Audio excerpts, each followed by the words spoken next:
Good evening dear students.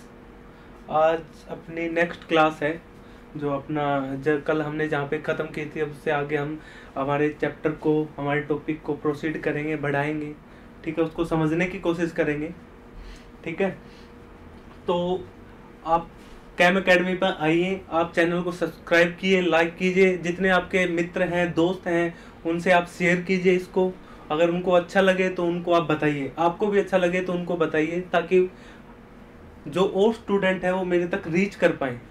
ठीक है, तो अभी अपन आगे जो अपना टॉपिक है उसको स्टार्ट करने वाले हैं। उस जहां हमने कल ख़त्म किया था उससे आगे पढ़ने की कोशिश करेंगे अपने टॉपिक को, और आगे चलते हैं। तो अपन ने कल क्या पढ़ा था? अपन ने पढ़ा था कॉन्टैक्ट फोर्स। ठीक है, कॉन्टैक्ट फोर्स तीन टाइप के अपन ने पढ़े थे: normal force, friction force, tension force. अपन ने ये सब चीजें कल पढ़ी थी। ठीक है, तो अब अपन आगे चलते हैं। तो अपन ने कल क्वेश्चन भी कुछ किए थे, तो 2-4 क्वेश्चन और करते हैं, थोड़ा सा कॉन्सेप्ट को और समझने की कोशिश करते हैं। उसके बाद धीरे धीरे हम क्वेश्चन की वैरायटी पे जाते चले जाएंगे कि इस टाइप के क्वेश्चन आएंगे तो हमें कैसे अप्रोच करना है, इस टाइप के क्वेश्चन आएंगे तो हमें कैसे अप्रोच करना है। क्योंकि जितने डिफरेंट टाइप के हम क्वेश्चन को करेंगे उतने ही कॉन्सेप्ट हमारे बिल्डअप होंगे, उतने ही कॉन्सेप्ट हमारे क्लियर होंगे, उतने ही हम नए प्रकार के क्वेश्चन जब हमारे सामने आएंगे तो हम जो उनको अप्रोच करने का मेथड है हम प्रॉपर वे में जा पाएंगे। ठीक है, गुड इवनिंग, गुड इवनिंग। तो अब अपन स्टार्ट करते हैं एक सिंपल से एग्जांपल से। सिंपल सा एग्जांपल, थोड़ा सा मुश्किल से थोड़ा सा अपन मुश्किल होते चले जाएंगे अब धीरे धीरे। मैंने बताया था कि पहले हम एग्जांपल कराएंगे बिल्कुल सिंपल, फिर उसके बाद थोड़ा और मुश्किल, फिर उसके बाद थोड़ा और मुश्किल, धीरे धीरे हम मुश्किल की तरफ बढ़ते चले जाएंगे। एक टाइम ऐसा आएगा कि आप जब मुश्किल प्रॉब्लम आपके सामने आएंगी तो आपको पता चल जाएगा कि इस क्वेश्चन को मेरे को किस प्रकार से सोल्व करना है, मेरे को कौन सा मेथड इस पे लगाना है, मेरे को किस डायरेक्शन में इस क्वेश्चन को सोल्व करते हुए जाना है। हमें ये सब दिमाग के आइडियाज आते चले जाएंगे जैसे जैसे हम डिफरेंट टाइप के क्वेश्चन करते चले जाएंगे। अच्छा, एक क्वेश्चन है कि मेरे पास एक इंक्लाइन प्लेन है, थीटा है 37 डिग्री, कितना 37 डिग्री, और यहाँ पे मैंने एक ब्लॉक रख दिया। मैंने यहाँ पे क्या रख दिया? एक ब्लॉक जिसका मास कितना है m1, और इसके साथ ही मैंने एक और ब्लॉक रख दिया जिसका मास कितना है m2। अब क्वेश्चन क्या है? क्वेश्चन है find out acceleration of mass m1 and acceleration of block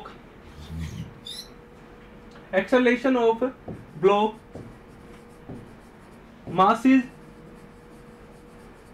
m1 and m2 and also and find out and normal force। ठीक है, नॉर्मल फोर्स भी निकालो m1 और m2 का, या एक्सेलरेशन निकालो, नॉर्मल तो अपन वैसे भी निकाल लेंगे। तो हमारा क्वेश्चन क्या है कि दो ब्लॉक हैं, एक ब्लॉक है जिसका मास क्या है m1, दूसरा ब्लॉक क्या है जिसका मास क्या है m2। ये दोनों क्या है? टच है, इनको ऐसे पकड़ रखा है। अगर मैं इनको छोड़ूंगा तो ये कितनी एक्सेलरेशन से नीचे जाएंगे? क्या ये डिफरेंट एक्सेलरेशन से नीचे जाएंगे? क्या ये सेम एक्सेलरेशन से नीचे जाएंगे? तो कितने एक्सेलरेशन से जाएंगे? ये हमारा क्वेश्चन। इसी के अंदर मैं दूसरी बात करूं तो इसी का दूसरा पार्ट क्या है? Find out normal force between block of mass m1 and m2। दूसरा पार्ट इसमें क्या निकालना है हमको? Find out normal force. क्या निकालना है मेरे को? नॉर्मल फोर्स निकालना है। Find out normal force between masses m1 and m2। ये मेरे पास जो m1 मास का ब्लॉक है और ये जो मेरे पास m2 मास का ब्लॉक है, इनके बीच में नॉर्मल फोर्स क्या है? क्या इनके बीच में नॉर्मल फोर्स होगा? बिल्कुल होगा। क्या इनके बीच में नॉर्मल फोर्स होगा? बिल्कुल होगा। क्यों होगा? क्या m1 ब्लॉक और m2 ब्लॉक टच कर रहे हैं, कांटेक्ट में है। अगर कोई भी दो ऑब्जेक्ट यदि कांटेक्ट में है तो उनके बीच में क्या होगा? Normal force. तो मैंने क्वेश्चन क्या पूछा कि क्या एक्सेलरेशन होगा m1 और m2 का, और दूसरा क्या पूछा कि इन दोनों के बीच में नॉर्मल फोर्स क्या होगा। ये अभी आप इसको ट्राई करने की कोशिश कीजिए। कल आपने पढ़ा है मेरे लेक्चर को तो आप कर पाएंगे, आपको मेथड पता चलेगा। सबसे पहले मैं आपको 1 मिनट देता हूं, आप ट्राई करने की कोशिश कीजिए।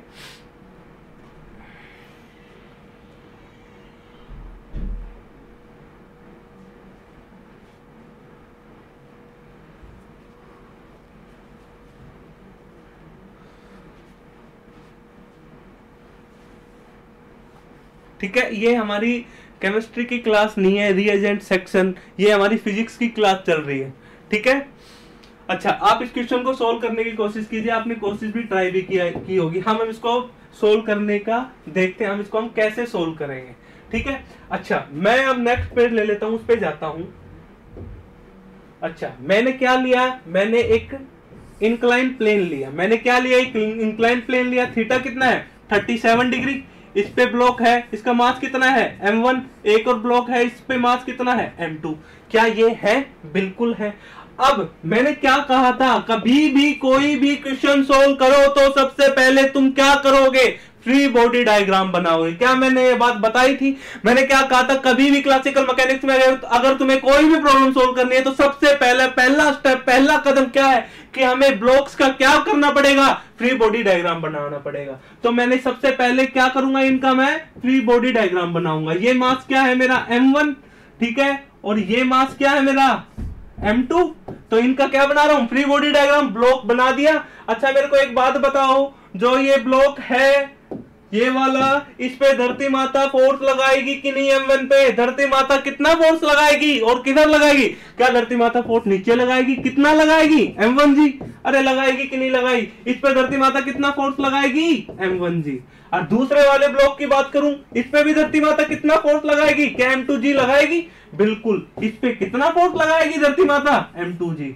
धरती माता हर ऑब्जेक्ट को, हर चीज को अपनी तरफ खींचती है। जैसे हमारी माता अपने से दूर नहीं जाने देती, वैसे ही धरती माता किसी भी वस्तु को अपने से दूर नहीं जाती, क्योंकि वो हमसे क्या करती है, प्रेम करते हैं। इस वजह से क्या ये m1 जो ब्लॉक है, या क्या ये कॉन्टेक्ट में है इस सरफेस के? अरे है कि नहीं है? बिल्कुल है। अगर ये सरफेस के कॉन्टेक्ट में है तो क्या नॉर्मल फोर्स लगेगा? किधर लगेगा? ये सरफेस और ये सरफेस है तो नॉर्मल फोर्स किधर लगेगा? सरफेस के कांटेक्ट के परपेंडिकुलर डायरेक्शन में, या तो इस डायरेक्शन में या इस डायरेक्शन में, या तो ऊपर की तरफ ऐसे या फिर नीचे की तरफ ऐसे। तो किधर लगेगा? ऊपर की तरफ। दूसरी स्टेटमेंट क्या बताई थी, ऑब्जेक्ट को क्या करने की कोशिश करेगा, वो कंप्रेस करने की कोशिश करेगा। तो इधर की तरफ क्या लगेगा, फोर्स, नॉर्मल फोर्स कितना लगेगा, n1। मेरे को पता नहीं है, मैंने कितना नॉर्मल फोर्स मान लिया, n1। m1 मास ब्लॉक पे कितना नॉर्मल फोर्स लग रहा है, n1। अच्छा ऐसे ही क्या m2 भी कांटेक्ट में है सरफेस पे? बिल्कुल है। तो क्या इसके भी परपेंडिकुलर लगेगा? बिल्कुल लगेगा। कितना लगेगा इस पे, n2। कितना मान लिया, n2। मेरे को पता नहीं है कि भाई n1 और n2 बराबर है, नहीं पता मेरे को नॉर्मल फोर्स क्या आएगा, तो मैंने n1 और n2 दो वेरिएबल मान लिए, जो वैल्यू आएगी उसके अकॉर्डिंग मेरे को पता चल जाएगा। अब तीसरी बात इसमें देखने की है, इसमें क्या देखने की है, क्या तुमने ध्यान दिया एक बात पे कि क्या m1 और m2 भी क्या टच कर रहे हैं? क्या m1 और m2 टच कर रहे हैं? बिल्कुल टच कर रहे हैं। टच कर रहे हैं तो कौन सा फोर्स आएगा, नॉर्मल। ब्लॉक आपस में टच करेंगे तो कौन सा फोर्स आएगा भाई, नॉर्मल। अब मेरे को एक बात बताओ, ये ऑब्जेक्ट ऐसे जाएगा नीचे की तरफ कितने एक्सेलरेशन से, a एक्सेलरेशन से। जब ये नीचे की तरफ जाएगा और ये नॉर्मल पॉइंट है, तो नॉर्मल फोर्स की डायरेक्शन क्या होगी, जो पॉइंट ऑफ कांटेक्ट है, ये पॉइंट ऑफ कांटेक्ट है, ये सरफेस है, इस सरफेस के परपेंडिकुलर ड्रा करूंगा। किस दिशा में ड्रा करूंगा, परपेंडिकुलर। जो सामने वाला ऑब्जेक्ट है उसको कंप्रेस करने की कोशिश करेगा। अगर नॉर्मल फोर्स m1 पे इधर लगेगा तो क्या ये m1 कंप्रेस होगा? बिल्कुल होगा। मान लो इधर जा रहा हूं मैं, इधर ही धक्का लगाऊं तो क्या होगा, कंप्रेस। m1 पे नॉर्मल फोर्स ऊपर की तरफ लगाऊंगा तो क्या आएगा, एक्सपेंशन। तो इसका मतलब ऊपर नहीं लगा सकता। अगर नॉर्मल फोर्स इधर नीचे की तरफ लगाऊंगा तो क्या आएगा, कंप्रेशन। तो नॉर्मल फोर्स इधर क्या आएगा, n। किसकी वजह से आया ये, m2 ऑब्जेक्ट की वजह से। क्या ये जो नॉर्मल m2 ने m1 पे लगाया, क्या ये m1 भी अब m2 पे लगाएगा? बिल्कुल लगाएगा, क्योंकि ये भी क्या कर रहा है, कांटेक्ट में है। m2 किसके कांटेक्ट में है, m1 के। तो m1 है वो m2 पे फोर्स लगाएगा। अब जो ब्लॉक है वो नीचे की तरफ आ रहा है, तो नॉर्मल फोर्स किधर लगेगा, ऊपर की तरफ। अगर मैं कंप्रेस करना होगा तो मैं ऊपर की तरफ लगाऊंगा तभी तो लगेगा। तो इस पे जो नॉर्मल फोर्स लगेगा वो किधर लगेगा, ऊपर की तरफ। अच्छा ये दोनों ब्लॉक कितने एक्सेलरेशन से नीचे आ रहे हैं भाई, ए से। ये भी कितने से आ रहे हैं, ए से। अरे आ रहे कि नहीं आ रहे। ये एंगल कितना है, ये एंगल है 37। तो ये एंगल कितना बन जाएगा, 37। तो ये एंगल भी कितना बन जाएगा, 37। क्या यहां तक बात समझ में आई? क्या मैं एक फ्री बॉडी डायग्राम बना पाया? बिल्कुल बना पाया। मैंने क्या कहा, क्वेश्चन का पहला स्टेप क्या है कि हमें फ्री बॉडी डायग्राम बनाना पड़ेगा। फ्री बॉडी डायग्राम में क्या करना है, जितने भी नॉर्मल फोर्स लग रहे हैं उस ऑब्जेक्ट पे लगा दो। एक धरती माता की वजह से एक नॉर्मल फोर्स लग रहा है M1 जी, ये लगा दिया ऑब्जेक्ट पे, और एक नॉर्मल फोर्स लग रहा है इस ब्लॉक की M2 ब्लॉक की वजह से N, वो लगा दिया, और एक नॉर्मल फोर्स लग रहा है इस इंक्लाइन सरफेस की वजह से, वो भी लगा दिया। क्या मैंने सारे फोर्स दिखा दिए? बिल्कुल दिखा दिए। क्या मैंने यहां पर भी सारे फोर्स दिखा दिए? बिल्कुल दिखा दिए। क्या मैंने फ्री बॉडी डायग्राम बना दिया? बना दिया। तो मैंने पहला स्टेप क्या कर लिया? क्लियर कर लिया। अब मैं दूसरे स्टेप की तरफ जाता हूं। ठीक है, अब मैं दूसरे स्टेप की तरफ जाता हूं। अब ध्यान दो, अब हम क्या ध्यान देंगे? अब मेरे को एक बात बताओ, जो ये M1G है, क्या मैं इसके कंपोनेंट ले सकता हूं? क्या मैं इसके कंपोनेंट ले सकता हूं? बिल्कुल ले सकता हूं। M1 का मैं एक कंपोनेंट इधर ब्रेक करूं तो कितना आ जाएगा? M1G एंगल है, एंगल के साथ वाले एक्सिस पे क्या आ जाएगा? cos 37। और M1G एक कंपोनेंट इधर ब्रेक होगा तो कितना आएगा? M1G sin 37। सेम ऐसे ही इसका कंपोनेंट कर लिया, एक कंपोनेंट इधर आ जाएगा, कितना आ जाएगा? M2G cos 37। और इधर कितना कंपोनेंट आ जाएगा? इधर कितना कंपोनेंट आ जाएगा? M2G sin 37। अरे आई के नहीं आई? मैंने क्या किया? मैंने इसके दो भाग कर लिए। M2G के मैंने क्या कर लिए? M2G के मैंने दो भाग कर लिए। एक भाग को इधर तोड़ दिया, एक हिस्से को इधर तोड़ दिया। मैंने फोर्स को दो हिस्सों में तोड़ दिया। ठीक है, अब मैं क्या बनाऊंगा? इक्वेशन ऑफ मोशन लिखना चाहूंगा। अगर मैं इस तरफ देखूं, ये है क्या? जो ये मेरा M1 मास का जो ब्लॉक है, ये M1 मास का जो ब्लॉक है, क्या ये ऊपर हवा में उड़ सकता है?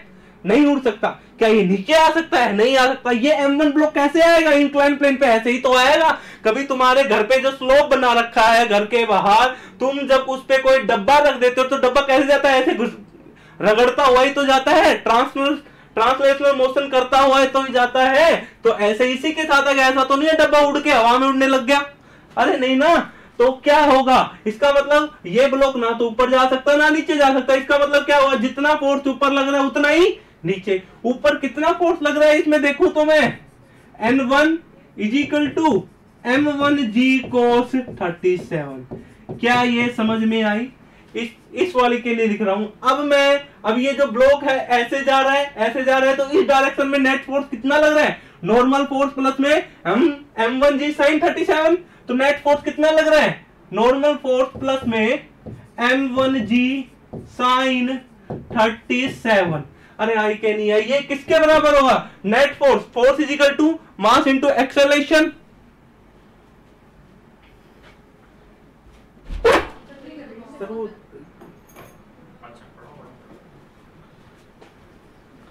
लाइव हूँ।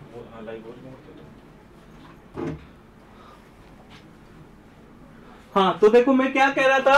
अब इसमें नेट फोर्स इधर कितना लिख रहा है? N + M1G sin 37 किसके बराबर होगा? Net force = mass into acceleration. Mass कितना है ऑब्जेक्ट का? M1। एक्सेलरेशन कितना है इस ऑब्जेक्ट का? A। हमें पता नहीं, वही तो निकालना है A। ये इक्वेशन क्या आ गई? दूसरी। ऐसे ही अगर मैं इसके लिए इक्वेशन लिखना चाहूं, अब इस फिगर के लिए, अब मैं इस फिगर के लिए इक्वेशन लिखना चाहता हूं। अब मेरे को एक बात बताओ, क्या ये ऑब्जेक्ट जो M2 मास का ऑब्जेक्ट है, क्या ये हवा में उड़ सकता है? नहीं उड़ सकता। क्या ये नीचे आ सकता है? नहीं आ सकता। इसका मतलब जितना फोर्स इस डायरेक्शन में लग रहा है उतना ही फोर्स नीचे की तरफ लग रहा है। ऊपर कितना फोर्स लग रहा है उसमें? N2 कितना है? नीचे कितना लग रहा है? ये M2G cos 37 आया कि नहीं आया? अब देखो ये ब्लॉक है जो M2 ब्लॉक है, क्या ये ऊपर चढ़ेगा? नहीं। अगर मैं इसको छोड़ूंगा तो ये किधर आएगा? नीचे ही आएगा। ये ब्लॉक ऊपर तो नहीं चढ़ सकता, ये तो नीचे ही आएगा। नीचे आएगा तो इसका मतलब नेट फोर्स, टोटल फोर्स इधर, अगर मान लो मैं ऐसे हूं, अगर कोई मेरे को इस डायरेक्शन में खींचे और एक इस डायरेक्शन में खींचे, अगर दोनों का फोर्स बराबर लग रहा है तो मेरे को खींच नहीं पाएगा। मान लो ये फोर्स ज्यादा है, ये कम है, तो ये ज्यादा है तो मैं इधर जाऊंगा। तो ये फोर्स ज्यादा है, इसका मतलब क्या करूंगा मैं? M2G sin 37 माइनस, किसको माइनस कर दूंगा? नॉर्मल को। ये कितने के बराबर? ये क्या बना? Net force. नेट फोर्स किसके बराबर आएगा? Mass of object into acceleration of the object. Mass कितना है? M2। एक्सेलरेशन कितना है ऑब्जेक्ट का? A। तो दो इक्वेशन ये आ गई। एक इक्वेशन ये बन गई थर्ड और एक इक्वेशन ये बन गई फोर्थ। अरे बात समझ में आई कि नहीं आई? हमने क्या किया, सबसे पहला स्टेप फ्री बॉडी डायग्राम बनाया, फिर क्या किया, उसके कंपोनेंट किए, फिर हमने जो नेट जो इक्वेशन है वो लिख दी, जो बैलेंस हो रही थी उसको करके हमने लिख दिया। अब हमारे पास 4 इक्वेशन आई। एक इक्वेशन क्या आई, n1, और एक इक्वेशन, ये इक्वेशन फर्स्ट, ये इक्वेशन 2, और ये इक्वेशन थर्ड, और इक्वेशन फोर्थ। हमें निकालना क्या है, हमें क्या निकालना है, हमें निकालना है एक तो एक्सेलरेशन कितने से चलेगा, दूसरा दोनों ऑब्जेक्ट के बीच में नॉर्मल फोर्स कितना है। ठीक है, अब मैं ध्यान दो भाई, क्या मैंने ये लिखा इक्वेशन नंबर 2, इक्वेशन नंबर 2 क्या है, n प्लस में इक्वेशन नंबर 2 क्या है, n प्लस में m1g साइन 37, ठीक है, कितने के बराबर, m1 into a, equation number 2 को किसके साथ जोड़ दूं, इक्वेशन नंबर 4 के साथ। ठीक है, इक्वेशन नंबर 4 और लिख लेते हैं अभी। इक्वेशन नंबर 4 क्या है मेरा, m2g sine 37 minus n is equal to m2a, ये 1 है भाई, यहाँ पे मिस्टेक मत कर देना, ये मास है इसका, जो ब्लॉक है उसका मास कितना है, m1। ठीक है, इसको मैं क्या कर दूं, अब ऐड कर दूं, इन दोनों इक्वेशन को मैं ऐड करूंगा तो क्या होगा, क्या ये नॉर्मल से नॉर्मल कट जाएगा, बिल्कुल कट जाएगा। यहां से क्या आ गया, m1 प्लस में m2 कॉमन आ गया, g साइन 37। अरे आया कि नहीं आया, इसको क्या बोल दिया मैंने, इधर भी जोड़ूंगा तो m1 प्लस m2a, ये से ये कट गया। अच्छा, यहां से a की वैल्यू कितनी आई, g साइन 37, a की वैल्यू कितनी आई, g साइन 37। क्या मेरे को a की वैल्यू मिल गई, क्या मेरे को a की वैल्यू मिल गई। अगर मैं यहां से a की वैल्यू, ठीक है, अब मेरे को क्या निकालना था, मेरे को 2 चीजें निकालनी थी। क्या निकालना था, देखो मेरे को 2 चीजें निकालनी थी, एक तो एक्सेलरेशन, हमने एक्सेलरेशन निकाल लिया a, ठीक है, और दूसरा क्या निकालना था, नॉर्मल फोर्स। ठीक है, नॉर्मल फोर्स किस किस के बीच में है, ये m1 और m2 मास के ब्लॉक के बीच में, जो हमारा n है, ये वाला नॉर्मल फोर्स हमें निकालना था। ठीक है, अगर मैं इक्वेशन 2 को दोबारा लिखूं, क्या थी मेरी इक्वेशन 2, अगर मैं यहां से देखूं इसको, इक्वेशन 2 क्या थी, n प्लस में m1 g साइन 37 बराबर m1a, क्या यही थी, बिल्कुल थी। n को मैं क्या लिख सकता हूं, इसको उठा के उधर ले जाऊं, m1, इसको उठाकर उधर ले जाऊंगा तो ये क्या बन जाएगा, माइनस m1g साइन 37, a की वैल्यू उठा के यहां पुट कर दूं तो ये क्या बन जाएगा, प्लस में m1g साइन 37, ये माइनस ये प्लस, ये माइनस ये प्लस, ये कट गया तो n की वैल्यू कितनी आ गई, 0। n की वैल्यू कितनी आ गई, 0। तो क्या हमने 2 चीजें निकाल ली, हमने दो चीजें क्या निकाली, हमने एक तो नॉर्मल फोर्स निकाला, हमने क्या निकाला, एक तो हमने निकाला नॉर्मल फोर्स, हमने क्या निकाला, एक नॉर्मल फोर्स। कितना आया 2 ऑब्जेक्ट के बीच में नॉर्मल फोर्स, 0। कितना आया, 0। दूसरा क्या निकाला, एक्सेलरेशन, दूसरा क्या निकाला, एक्सेलरेशन। इसका मतलब क्या हुआ, समझने की कोशिश करो कि मेरे पास ये इंक्लाइन प्लेन है, ये मेरे पास ब्लॉक है जिसका मास m1 है, और ये एक और ब्लॉक है जिसका मास m2 है। ये कितने एक्सेलरेशन से नीचे आ रहे हैं, दोनों के दोनों ब्लॉक, ये दोनों के दोनों आ रहे हैं g साइन 37 डिग्री से। ये कितना एंगल है, 37, कितने डिग्री से नीचे आ रहे हैं, जी 37 से। अच्छा, अरे इन दोनों के बीच में नॉर्मल फोर्स, इन दोनों के बीच में जो नॉर्मल फोर्स था वो क्या था, 0। वो क्या था, 0। क्या ये बात समझ में आई,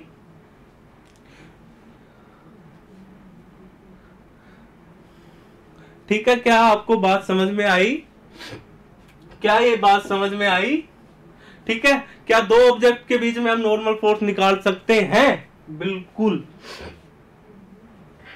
तो अब यहां से मैं क्या समझ पा रहा हूं, अगर कोई भी 2 ऑब्जेक्ट को एक साथ रख दिया जाए, जैसे M1 और M2 को, इन दोनों ऑब्जेक्ट को एक साथ रख दिया है। यदि कोई भी दो ऑब्जेक्ट को जब एक साथ रख दिया जाए, उनको छोड़ दूंगा तो वो एक सेम एक्सेलरेशन से नीचे आएंगे। कितने से? जी साइन 37। अगर 37 की जगह कोई एंगल मान लो थीटा लिख दूं 37 को, तो यहाँ पे क्या बन जाएगा? जी साइन 37। अगर इसको मैं जर्नलाइज करना चाहूं तो जर्नलाइज भी कर सकता हूं। कैसे कर सकता हूं? इस 37 की जगह मैं मान लो कोई थीटा ले लूं। क्या ले लूं? कोई भी मैं थीटा ले लूं, थीटा ले लूं। फिर ये किस एक्सेलरेशन से आएंगे? जी साइन थीटा, जी साइन थीटा। क्या ये बात समझ में आई? अब दूसरी बात, यहां इन दोनों के बीच में नॉर्मल क्या आया? जीरो। इन दोनों के बीच में नॉर्मल फोर्स क्या आ रहा है? जीरो। अब समझो, जैसे तुम छत पे खड़े हो और तुमने बैग टांग रखा है, अगर तुम जब छत से कूदोगे तो तुम्हें बैग का वेट महसूस नहीं होगा। तुम्हारे बैग में और तुम्हारे बीच में कांटेक्ट तो है, लेकिन तुम्हें उसका फोर्स कोई महसूस नहीं होगा, उसका वेट बिल्कुल महसूस नहीं होगा। फ्री फॉल लाइक होगा। जैसे इस चीज को छोड़ दूं तो ये फ्री फॉल कर रहा है, इस चीज को ऐसे छोड़ दूं, अगर इस पे कोई एक और चीज रख दूं फिर छोड़ दूं, तो दोनों ऑब्जेक्ट क्या जी एक्सेलरेशन से आएंगे, सेम एक्सेलरेशन से नीचे आएंगे, लेकिन इन दोनों के बीच में कोई भी नॉर्मल फोर्स नहीं होगा। क्या सेम बात यहां पे हो रही है? क्या इन दोनों के बीच में कोई नॉर्मल फोर्स होगा? नहीं होगा। जैसे फ्री फॉल टाइप का केस बन गया। जैसे इस पेन को मैं छोड़ रहा हूं, किससे नीचे आ रही है? जी से। अब इसके ऊपर मैं एक और पेन रख दूं, उनको छोड़ दूं, तो उस पर भी कितनी एक्सेलरेशन आएगी? तब भी ये जी से आएंगी। लेकिन इन दोनों के बीच में जो कांटेक्ट होगा, जो एक और पेन था, जो दो पेन को जब साथ छोड़ा था, उनमें जो नॉर्मल फोर्स होगा वो जीरो होगा, वो फ्री फॉल की तरह ही गिर रहे हैं। यहां पर भी हमको कुछ ऐसा सा ही दिख रहा है, नॉर्मल जीरो है, तो इसका मतलब क्या है? ये एक दूसरे पे कोई फोर्स ही नहीं लगा रही है, फ्री फॉल टाइप की स्लाइड कर रही है। फ्री फॉल तो नहीं बोल सकते, लेकिन वैसा सा ही कुछ ये है। ठीक है, अब क्या ये बात समझ में आई? बिल्कुल आई। इसके जैसा ही एक क्वेश्चन हम और करने की कोशिश करते हैं। हम क्वेश्चन क्या करने की कोशिश करते हैं कि मेरे पास दो ब्लॉक हैं, सेम इंक्लाइन प्लेन ले लिया, ठीक है, ये थीटा ले लिया, थीटा ले लेते हैं भाई, कोई भी एंगल हो। एक ब्लॉक ये है जिसका मास m1 है और इसको हमने रस्सी से कनेक्ट कर दिया जिसका मास क्या है? m2। ये क्या है? स्ट्रिंग है, रोप, रस्सी से बांध दिया ऐसे ऑब्जेक्ट को। मैंने क्या करा? ऑब्जेक्ट को ऐसे बांध दिया। अब तुमसे पूछ लिया जाए फाइंड आउट एक्सेलरेशन। क्वेश्चन क्या है? Find out acceleration, acceleration of blocks m1 and m2, of blocks m1 and m2, and also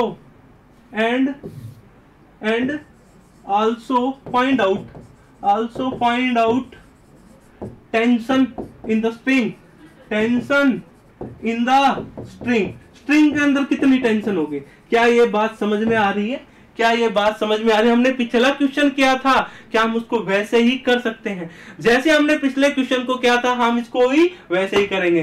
तो इस क्वेश्चन को जल्दी से करने की कोशिश करो, इस क्वेश्चन को जल्दी से करने की कोशिश करो। फिर मैं देखता हूं।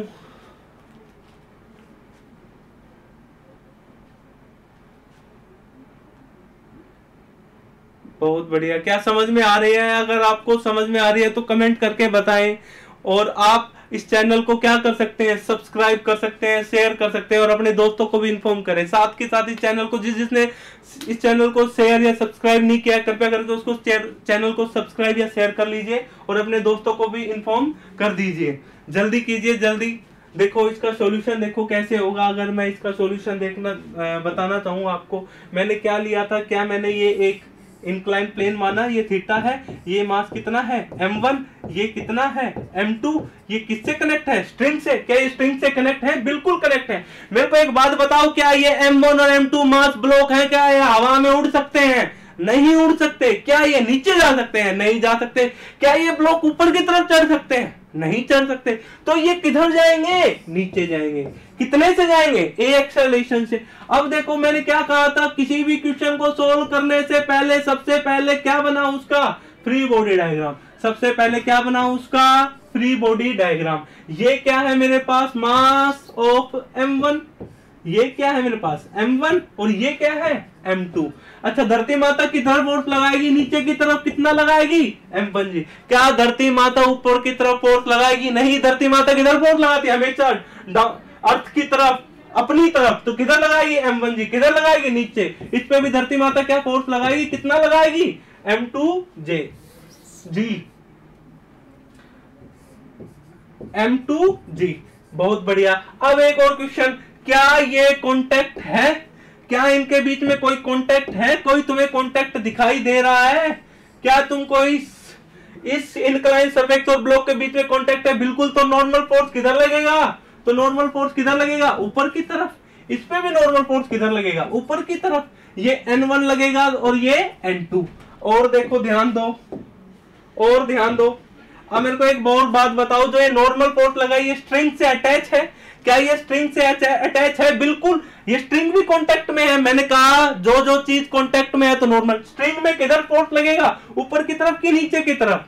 इसको देखोगे तो आप बताओ, ये नीचे जाएगी तो इस रस्सी को खींचेगी, खिंचाव लाएगी। अगर टेंशन भी इधर लगेगी तो रस्सी और लंबी होगी। लेकिन वो क्या करना चाहती है? रस्सी को छोटा करना चाहती है। रस्सी को छोटा करना चाहती है तो फोर्स किधर लगेगा? ऊपर की तरफ।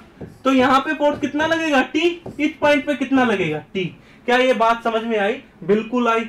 अच्छा जी, ये एंगल कितना बनेगा? थीटा। तो ये कितना बन जाएगा इसका? एम जो ग्रेविटेशनल फोर्स है, जो धरती माता ने जो फोर्स लगाया उसका एक हिस्सा तोड़ू, m1g cos थीटा। इधर कितना जाएगा? m1g sin theta. अच्छा, इधर भी देखो, ये एंगल भी थीटा बनेगा। इधर कितना फोर्स लगेगा? m2g cos theta. इधर कितना लगेगा? m2g sin theta. क्या ये बात समझ में आई? बिल्कुल आई। क्या ये बात समझ में आई? क्या आपको मेरी बात समझ में आ रही है? बिल्कुल। सबसे पहले हमने क्या बनाया? फ्री बॉडी डायग्राम बनाया। फ्री बॉडी डायग्राम बनाने के बाद मैंने क्या किया? एक पर्टिकुलर डायरेक्शन में जो फोर्सेज है उनको तोड़ लिया, ताकि मैं उनको कंपेयर कर पाऊं, इजीली मैं इक्वेशन को लिख पाऊं। अब मैं इस इक्वेशन को देखूं तो ये जो M1 ब्लॉक है ना ऊपर उठ सकता है ना नीचे जा सकता है। इसका मतलब जितना फोर्स यहाँ पर लग रहा है उतना ही फोर्स यहाँ पर लग रहा है। दोनों फोर्स बराबर होंगे। तो मैं क्या लिख सकता हूं यहाँ से? M1 = m1g cos theta. क्या ये बात समझ में आई? अब इसमें देखो, ये M1 ब्लॉक है, ये कैसे जा रहा है भाई? M1 ब्लॉक की बात करूं तो ये कैसे जा रहा है? नीचे की तरफ a एक्सेलरेशन से ऐसे जा रहा है। तो ज्यादा फोर्स इस डायरेक्शन में लग रहा है, जो पीछे की तरफ फोर्स लग रहा है वो कम लग रहा है, तभी तो ये ऐसे जा पा रहा है। तो कितना होगा अगर मैं इसकी बात करूं तो? अगर मैं इसकी बात करूं तो कितना होगा? m1g sin theta minus t = m1a। क्या मैं इस फ्री बॉडी के लिए ये इक्वेशन ऑफ मोशन लिख पाया? बिल्कुल लिख पाया। क्या मैं इसको भी लिख सकता हूँ? बिल्कुल लिख सकता हूँ। कैसे लिखूंगा? अब ध्यान दो, क्या ये हवा में उड़ सकती है? नहीं उड़ सकती ना। ये नीचे जा सकती। तो n2 किसके बराबर हो जाएगा? m2g cos of theta. इस डायरेक्शन में जा रहा है तो ये इधर ही होगी, एक्सेलरेशन है तो कितनी होगी इसकी? m2g sin थीटा प्लस में t = m2a। हमारे पास कितनी इक्वेशन आ गई? 4 आ गई। पिछली बार की तरह कितनी इक्वेशन आ गई? 4।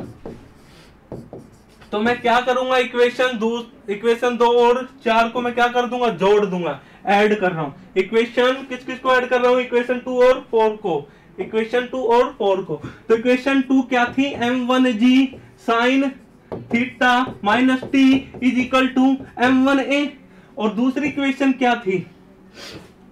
दूसरी इक्वेशन क्या थी? m2g sin थीटा प्लस में t प्लस में m2g sin थीटा = m2a। इन दोनों इक्वेशन को क्या कर रहा हूं? ऐड कर रहा हूं। ऐड करूंगा तो कट जाएंगे। यहां क्या बच गया? m1 प्लस में m2g sin theta = m1 plus में m2a।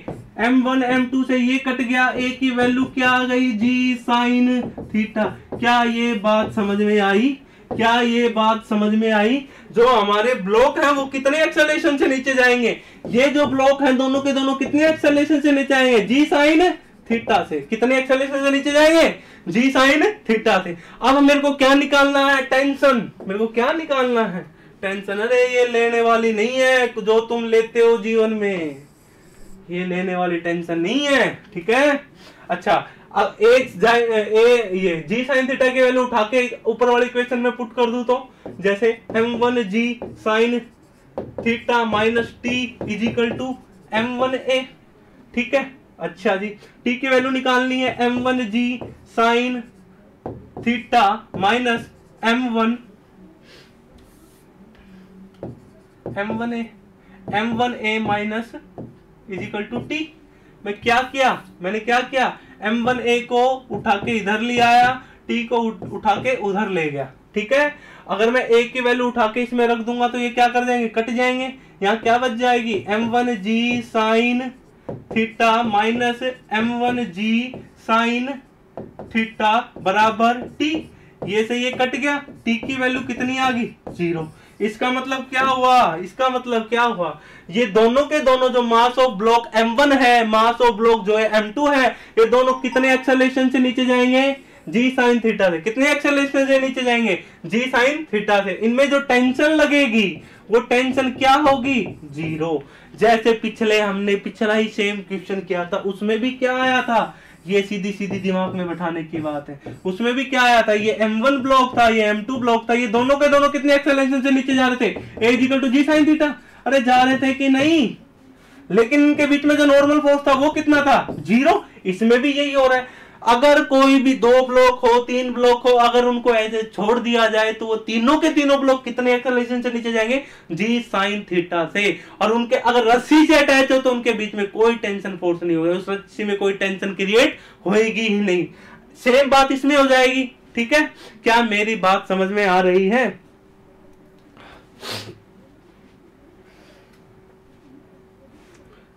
आगे चलते हैं अपन। ये हमने 2 क्वेश्चन किए इनक्लाइन प्लेन के। अब इनक्लाइन प्लेन के हम बहुत से प्रकार के क्वेश्चन कर सकते हैं, ठीक है। अब हम क्वेश्चन की एक नेक्स्ट वैरायटी तक चलते हैं, पुली। पुली आएगी अब क्वेश्चनों में, ठीक है। पुली सबने देखी है, ठीक है। सबके गांव में खेत है, खेत, ठीक है, कुएं हैं गांव में सबके पास। जब गांव में जो कुएं होते हैं, कुएं में क्या होते हैं, पानी, ठीक है। जब पानी, पहले तुमने पिक्चरों में देखा होगा, पानी बाल्टी, जो पानी की जो बाल्टी होती है वो कुएं के अंदर पड़ी होती है और एक पुली अटैच कर देते हैं, एक रस्सी से उसको जोड़ दिया जाता है। हम रस्सी से वैसे भर भर के बाल्टी से पानी को खींचते हैं। ये सबको दिमाग में होगा। जैसे ये कुआं सा है, यहाँ पे हमने क्या लगा दी, एक पुली लगा दी, ऐसे ये पुली लगा दी। ये पुली से एक रस्सी ऐसे खींचते हैं और एक रस्सी ऐसे पानी की बाल्टी नीचे जा रही है। तो इसी पुली के बारे में बात करेंगे, ठीक है। हम यहाँ पर जो पुली ले रहे हैं वो स्पेशल फॉर्म ले रहे हैं पुली की। पुली कैसी है, फ्रिक्शन लेस। पुली पे अभी कोई फ्रिक्शन फोर्स नहीं लग रहा। कैसी पुली है ये, फ्रिक्शन लेस। और इस पुली को हमने कैसा मान रखा है, मास लेस। पुली के अंदर कोई मास नहीं है। अगर पुली के अंदर मास होगा तो वो एक अलग टाइप का क्वेश्चन बन जाएगा। अगर पुली पे फ्रिक्शन होगा तो एक अलग टाइप का क्वेश्चन बन जाएगा, उसको अलग तरीके से अप्रोच की जाएगी। हम पुली को जो फ्रिक्शन मान के सोल्व करेंगे वो मेनली रोटेशनल में। यहाँ पर हम पुली को मान रहे हैं कि वो रोटेट भी नहीं करती, ठीक है। यहाँ पे हमारी जो पुली है वो रोटेट भी नहीं करती। मतलब एक आइडियल टाइप की पुली माने, ऐसी पॉसिबल नहीं है। लेकिन हम सिंपल, फिर थोड़े मुश्किल, फिर थोड़े मुश्किल ऐसे क्वेश्चनों को सीखने की कोशिश करेंगे, ठीक है। तो हमारा नेक्स्ट क्वेश्चन क्या होगा, हमारा नेक्स्ट क्वेश्चन होगा पुली पे। किस पे होगा हमारा नेक्स्ट क्वेश्चन, पुली पे।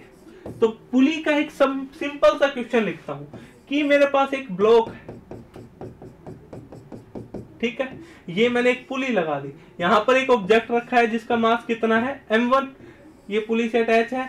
और एक और ब्लॉक ऐसे लटका रखा है जिसका मास कितना है, m2। जिसका मास कितना है भाई, जिसका मास कितना है, m2। इसका मास कितना है, m1। और इसका मास कितना है, m2। m1 को मैं कितना मास मान लेता हूं, मैं मान लेता हूं कि ये 2 किलो का है, 2 kg, ठीक है। m1 is equal to 2 kg, m1 is equal to 2 kg और m2 is equal to 4 kg। m2 is equal to 4 kg, ठीक है। इसका m2 का कितना मास, इसका 4 kg। फाइंड आउट क्वेश्चन क्या है हमारा, find out acceleration of masses m1 and m2, m1 and m2। और दूसरा also find out tension in the string, string के अंदर कितना टेंशन क्रिएट होएगा। ये हमारा क्वेश्चन है, ठीक है। अब थोड़े थोड़े पुली के, फिर हम ही अभी जो हम पुली पढ़ रहे हैं, जो ये पुली है ये कैसी है, फिक्स है। ये पुली मूव नहीं करती टाइम के साथ। ये पुली क्या नहीं करती टाइम के साथ, मूव नहीं करती, फिक्स जो पुली होगी उसको अलग तरीके से पढ़ा जाएगा। कई क्वेश्चनों में पुली क्या करती है, मूव करती है टाइम के साथ। जब पुली मूव करेगी तो उसको हम थोड़ा डिफरेंट तरीके से अप्रोच करते हैं सोल्व करने के लिए। तो इस प्रकार के क्वेश्चन को सोल्व करने की कोशिश कीजिए। बहुत आसान क्वेश्चन है, मैं इतने तुम्हारे कमेंट देख लेता हूं। क्या आप सबको मेरी बात समझ में आ रही है? Good evening, good evening. Sir मैंने नहीं देखी। क्या मेरी पिछली क्लास नहीं देखी थी आपने? क्या मेरी आपने पिछली क्लास नहीं देखी थी? अच्छा अच्छा, एक बच्चे ने तो सोल्व भी कर दिया। बहुत अच्छे भाई। चलो अब हम सोल्व करने की कोशिश करते हैं। ठीक है, तो मैंने क्या कहा था, मैंने एक पुली ले लिया था। ठीक है, मैंने क्या ले लिया था, एक पुली, एक ब्लॉक ये रखा हुआ था, ये अटैच कर दिया, ये ऐसे। ठीक है, इसका वेट कितना था 4, इसका कितना था 2। क्या यही लिया था? बिल्कुल यही लिया था। अब मेरे को क्या निकालना है, मेरे को फ्री बॉडी। मैंने सबसे पहले क्या बात बताई थी, कभी भी आप क्वेश्चन को सोल्व करो तो क्या बनाओ, सबसे पहले फ्री बॉडी डायग्राम। सबसे पहले क्या बनाऊं, उसका फ्री बॉडी डायग्राम। क्या मैं इनका फ्री बॉडी डायग्राम बनाऊं? इसका क्या ले लिया 2, इसका क्या ले लिया मैंने 4। अरे आई के नहीं आई? मेरे को एक बात बताओ, धरती माता इस पर फोर्स किधर लगाएगी, नीचे की तरफ कितना लगाएगी 2g, ऊपर की तरफ क्या लगेगा नॉर्मल। अरे लगेगा कि नहीं लगेगा? नीचे कितना लगा 2g, ऊपर कितना लगा नॉर्मल। और ये किससे अटैच है? स्ट्रिंग से। स्ट्रिंग से अटैच है तो इसमें क्या आ जाएगी टेंशन। अब यही बात इसमें नीचे कितना फोर्स लगेगा, इसमें नीचे की बात करूं तो 4g, धरती माता कितना फोर्स लगाएगी 4g। स्ट्रिंग में टेंशन कितनी आएगी T। क्या ये एक सिंगल स्ट्रिंग है? अगर मैं सिंगल स्ट्रिंग लूं वो मासलेस है तो सेम टेंशन क्रिएट होगी पूरी की पूरी स्ट्रिंग में। क्या ये मेरी बात समझ में आई? अगर दो अलग अलग मैं स्ट्रिंग को ले लूंगा तो अलग अलग क्या आएंगी, वैल्यूज आएंगी, अलग अलग टेंशन लेना पड़ेगा मेरे को। लेकिन ये सिंगल स्ट्रिंग है, एक ही रस्सी है, एक ही रस्सी है तो दोनों में मैं क्या लूंगा, सेम टेंशन लूंगा। क्या लूंगा, दोनों में सेम। अब एक बात और दो, क्या ये इस सरफेस के साथ कॉन्टेक्ट में है? ये नहीं है 4 kg। क्या इस सरफेस के साथ कांटेक्ट में नहीं है तो कोई नॉर्मल फोर्स नहीं होगा। ये ब्लॉक कैसे जाएगा, ऊपर जाएगा कि नीचे? नीचे की तरफ जाएगा। तो ये किधर जाएगा, ए एक्सेलरेशन से। तो ये कितने एक्सेलरेशन से नीचे आएगा, 1। और ये इधर कितने एक्सेलरेशन से जाएगा, 1। क्या मेरी बात समझ में आई? क्या ये मेरी बात समझ में आई? बिल्कुल आई। अब मैं क्या लिखता हूँ, इक्वेशन ऑफ मोशन। इधर नेट फोर्स इधर कितना लग रहा है इस डायरेक्शन में, 2 kg ब्लॉक पे नेट फोर्स इधर कितना लग रहा है इस डायरेक्शन में, T। तो T is equal to mass of the block into acceleration of the block 2a। अरे आई के नहीं आई? अच्छा, T की वैल्यू कितनी आ गई यहां से 2a। दूसरी बात, एक इक्वेशन ये बन गई। अब जो ये नॉर्मल ऊपर लग रहा है, क्या ये 2 kg ब्लॉक है, आसमान में उड़ पा रहा है? नहीं, ये 2 kg ब्लॉक ना तो उड़ पा रहा है ना नीचे जा रहा है। इसका मतलब जितना फोर्स ऊपर लग रहा है उतना ही नीचे लग रहा है। तो n की वैल्यू कितनी आ गई, n बराबर 2g। क्या ये तुमको ये मेरी बात समझ में आई? बिल्कुल आई। ये इक्वेशन क्या आ गई 2। अब दूसरी इक्वेशन देखो, इस इक्वेशन में 4 kg ब्लॉक है, नीचे की तरफ जा रहा है। इसका मतलब ये 4g जो फोर्स है ये ज्यादा है T के कंपेयर में, तभी तो 4g माइनस T किसके बराबर लिखता हूं, मास of the block into acceleration. अरे आई कि नहीं है? ये इक्वेशन क्या आ गई मेरे पास 3। मैं क्या करूं, इक्वेशन फर्स्ट और इक्वेशन थर्ड को क्या कर दूं, ऐड कर दूं। क्या कर दूं मैं, ऐड कर दूं। किस किस को कर दूं, फर्स्ट को और 3 को। जब इन दोनों इक्वेशन को ऐड करूंगा, इन दोनों ही इक्वेशन को जब मैं ऐड करूंगा तो मैंने क्या लिखा था पीछे, T is equal to 2a, T is equal to 2a। और दूसरी इक्वेशन क्या थी मेरी, 4g minus T is equal to 4a, 4g minus T is equal to 4a। ठीक है, ऐड कर दू, कट जाएगा। यहां क्या बच गया 4g, यहां क्या आ गया 6a। ठीक है, यहाँ पे a की वैल्यू कितनी आ गई 4g बाई 6।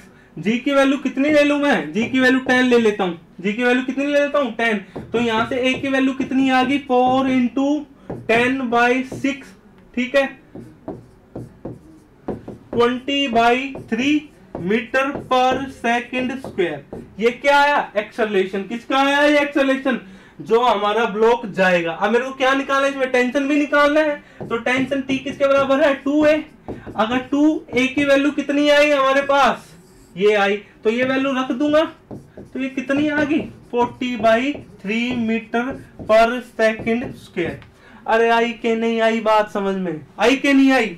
मैं कर क्या रहा हूं, मेरा क्वेश्चन क्या था, अब हम अपने क्वेश्चन पे आ जाते हैं कि ये कितने एक्सेलरेशन से नीचे आएगा, ये मेरा क्वेश्चन था। इसमें कितनी टेंशन की रेट होगी स्ट्रिंग में, ये मेरा क्वेश्चन था। तो ये कितने एक्सेलरेशन से नीचे आएगा, अभी हमने निकाला था तो कितना आया था 20/3, और स्ट्रिंग में कितना टेंशन की रेट हुआ 40/3। क्या ये बात समझ में आई? क्या ये बात समझ में आई? ये हमारे पुली के पुली। अब हमारी इन क्वेश्चनों में क्या थी, फिक्स। क्या तुमको समझ में आई फिक्स जो पुली होती? Please explain third equation. ओहो गुड़िया के इक्वेशन थर्ड नहीं समझ आई। गुड़िया देखो इक्वेशन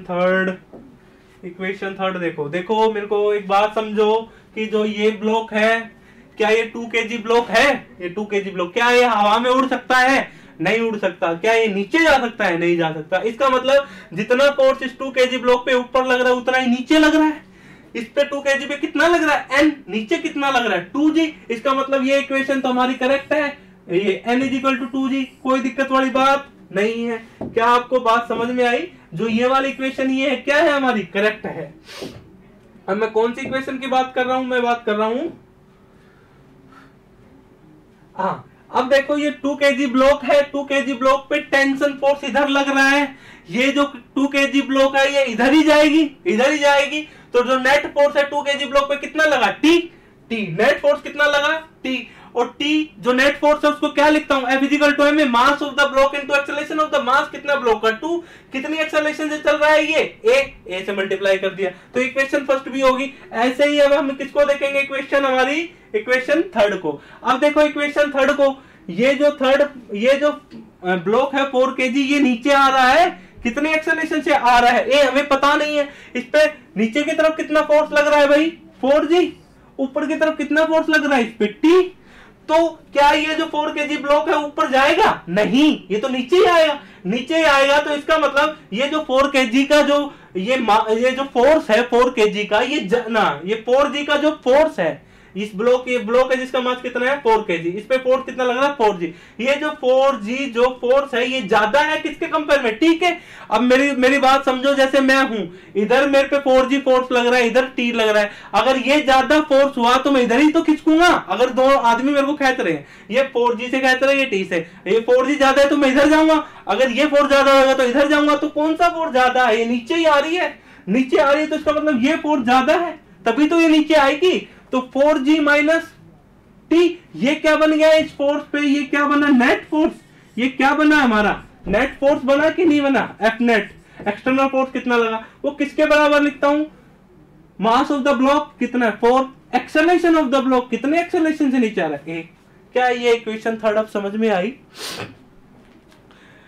राधिका कुमारी, क्या अब आपको इक्वेशन थर्ड समझ में आई?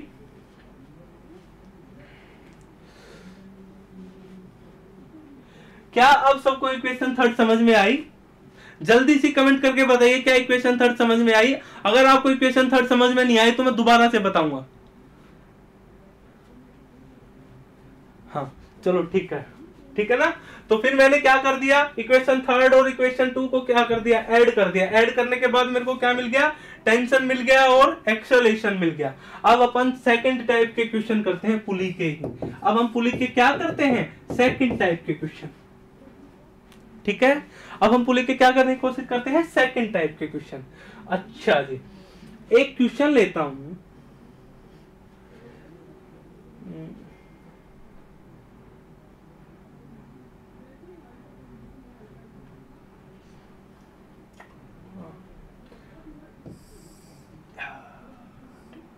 ये मेरे पास एक रखा हुआ है सरफेस पे, ठीक है। मैंने क्या ले लिया? एक पुली ले लिया, मैंने रख दिया इसको, मैंने एक अटैच कर दिया। एक ऑब्जेक्ट है जिसका मास कितना है? m1। जिसका मास कितना है? m1। और एक और लिया, उसका मास कितना है? Capital M। इसका स्मॉल m मान लेते हैं। इसका क्या मान लेते हैं हम? Small m। इसका क्या मान लेते हैं हम? Small m। यहां पर ये रखा हुआ है स्मॉल m मास का, ठीक है। अच्छा, मैंने क्या लिया है? एक कैपिटल M मास का ब्लॉक है। एक ब्लॉक ये है जिसका मास कितना है? Capital M। और एक ब्लॉक ये है जिसका मास क्या है? Small m। और उसको जो कैपिटल M है उसको एक पुली से अटैच कर दिया। स्मॉल m को एक मैंने ऐसे सिंपली बना दिया। ठीक है, तो क्वेश्चन क्या है, find out acceleration of block mass capital M and mass small m। दो ब्लॉक हैं, एक का मास क्या है कैपिटल M, दूसरे ब्लॉक का क्या है स्मॉल m। इन दोनों ब्लॉक का क्या निकालना है मेरे को, एक्सेलरेशन निकालना है। लेकिन इस क्वेश्चन में क्या है सोचने वाली बात, इस क्वेश्चन में सोचने वाली बात यह है कि जो ये हमारी पुली है, ये जो हमारी पुली है ये टाइम के साथ क्या कर रही है, चल रही है। अब इस पे मैंने F क्या लगा दिया, एक्सटर्नल फोर्स। अगर इस पे मान लो मैं कोई फोर्स ना लगाता तो ये चलती नहीं, एज इट इज रखी रहती। लेकिन इसको चलाने के लिए मैंने क्या कर दिया, इस पे कुछ ना कुछ फोर्स लगा दिया। क्या लगा दिया, इस पे मैंने कुछ ना कुछ फोर्स लगा दिया।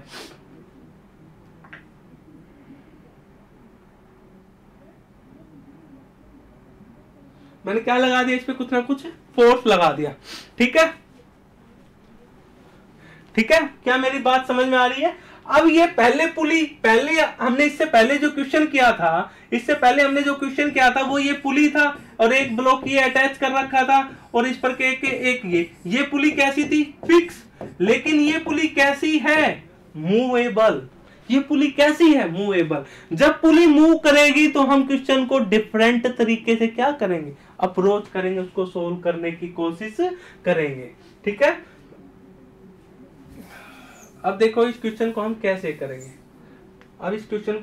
करेंगे, सोचने वाली बात है। ठीक है, मैंने क्या बनाया था, मैंने ये बनाया था। ठीक है, एक पुली ये था और ये पुली किससे अटैच है, एक ब्लॉक है जिसका मास कितना है, स्मॉल m, ऐसे। ठीक है, ठीक है कि नहीं। अच्छा, और ध्यान दो एक और बात, स्मॉल m है, इसको किससे कनेक्ट कर दिया मैंने, एक कैपिटल M मास ब्लॉक से। किससे कनेक्ट कर दिया इसको मैंने, एक कैपिटल M मास ब्लॉक से। इस पे क्या लग रहा था, फोर्स। मेरे को निकालना क्या था कि जो कैपिटल M मास का ब्लॉक है ये कितने एक्सेलरेशन चलेगा, ये स्मॉल m मास का ब्लॉक है ये कितने एक्सेलरेशन से चलेगा, ये क्वेश्चन है मेरा। अब सोचने वाली बात है, जो स्मॉल m, जो कैपिटल M जो मास है और जो स्मॉल m है, क्या ये सेम एक्सेलरेशन से चलेंगे, नहीं, हम नहीं कह सकते कि सेम एक्सेलरेशन चलेंगे। इनसे पहले वाले क्वेश्चन में तो हम इसलिए कह पा रहे थे कि वो एक लंबी स्ट्रिंग से जुड़े हुए थे, जितनी आगे वाला ब्लॉक चलेगा उतनी वेलोसिटी से पीछे वाला चलेगा, क्योंकि एक स्ट्रेट स्ट्रिंग से जुड़े हुए थे, एक सिंपल रस्सी से जुड़े हुए थे। अगर मान लो आपने देखा होगा एक गाड़ी है, कभी गाड़ी खराब हो जाती है तो हम उसको टोचन करते हैं दूसरी गाड़ी के साथ, ताकि हम उसको ले जा सके, ताकि ठीक करवा सके। जब टोचन करते हैं तो रस्सी आती है, तो जितनी वेलोसिटी है, जितनी स्पीड से आगे वाली गाड़ी चल रही है उतनी स्पीड से पीछे वाली चलती है, जितनी स्पीड आगे वाली गाड़ी की या जितनी एक्सेलरेशन आगे वाली गाड़ी की होगी उतनी ही पीछे वाली की होगी। इसलिए मैं कहता था कि सेम एक्सेलरेशन चल रही है। लेकिन यहां पर ऐसा नहीं है। यहां पर ऐसा क्यों नहीं है, ये थोड़ा सा चलेगा, ये ज्यादा चलेगा, या ये धीरे चलेगा, ये तेज चलेगा, ये देखेंगे, कंपेयर करके निकाल के देखेंगे। ठीक है, क्या ये मेरी बात समझ में आ रही है, ठीक है कि नहीं। अच्छा, तो मान लेता हूं कि जो कैपिटल M मास ब्लॉक है, ठीक है, सबसे पहले मैंने क्या कहा था, क्वेश्चन सोल्व करने हो तो आप क्या करो, सबसे पहले क्या करो, एक फ्री बॉडी डायग्राम बनाओ। क्या बनाओ, एक फ्री बॉडी डायग्राम। ठीक है, अच्छा, ये कैपिटल M है, कैपिटल M का फ्री बॉडी डायग्राम बनाऊं मैं, एक फ्री बॉडी डायग्राम बनाऊंगा कैपिटल M का। तो इधर क्या लग रहा है, फोर्स लग रहा है, ये दे रखा है। क्या ये बॉडी है, ये कांटेक्ट में है सरफेस में, बिल्कुल है। तो नॉर्मल किधर लगेगा, ऊपर की तरफ, बिल्कुल लगा दिया। और ध्यान दो इसमें क्या अटैच है, ये स्ट्रिंग अटैच है, स्ट्रिंग अटैच है तो टेंशन किधर लगेगा, इधर। तो इस पे टेंशन किधर लगेगा, इधर।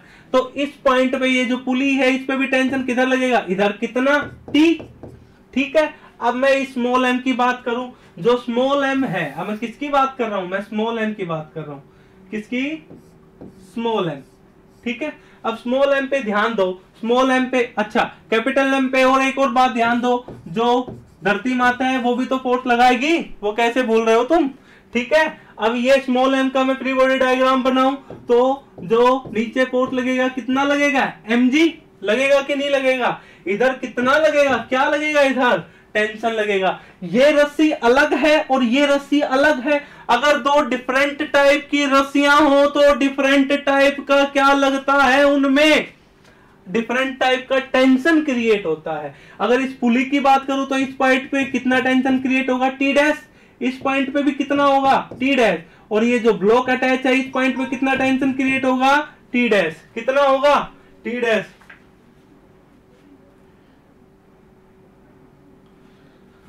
ठीक है, कितना क्रिएट होगा, टी और टी डैश। अच्छा, अब ये स्मॉल एम है, इस पे कितना टेंशन क्रिएट हो रहा है, अभी मैंने बनाया, इस पे कितना हो रहा है, अभी के अभी मैंने बनाया, ये टी डैश। तो ये इस पे कितना टेंशन लगेगा, टी डैश। और इस पे कोई फोर्स लगेगा, क्या ये बॉडी इसके साथ अटैच कर रही है, कॉन्टेक्ट में ग्राउंड के साथ ये ऑब्जेक्ट, बिल्कुल है। इस पे कितना फोर्स लगेगा, एन डैश। मेरे को नहीं पता, मैंने एन डैश मान लिया। अब मैं क्या लिख दूंगा, सबसे पहले मैंने क्या क्या, कोई भी क्लासिकल मैकेनिक्स का क्वेश्चन करना हो तो सबसे पहले फ्री बॉडी डायग्राम बनाओ। क्या मैंने फ्री बॉडी डायग्राम बना दिया, बिल्कुल बना दिया। अब मैं इस ऑब्जेक्ट को समझने की कोशिश करता हूं। अब मेरे को एक बात बताओ, जो ये स्मॉल एम है, क्या ये इधर चलेगा? अगर मैं F4 से इसको ऐसे खींचूंगा, इस ऑब्जेक्ट को F4 से खींचूंगा, तो ये M ब्लॉक भी इधर चलेगा और ये स्मॉल m का जो ब्लॉक है ये भी इधर चलेगा, साथ में पुली भी चलेगी। अरे चलेगी कि नहीं, बिल्कुल चलेगी। अब ध्यान दो, जो स्मॉल m है ये इधर जाएगा, कितनी एक्सेलरेशन से जाएगा मेरे को नहीं पता, मैंने एक्सेलरेशन मान लिया। कितने एक्सेलरेशन से जाएगा, a एक्सेलरेशन से, मेरे को नहीं पता, a मान लिया मैंने। तो मैं क्या लिखूंगा, t dash is equal to mass into a। अरे आई के नहीं आई। दूसरा, n dash is equal to mg। ये भी बात समझ में आ गई। ये इक्वेशन फर्स्ट और ये इक्वेशन सेकंड।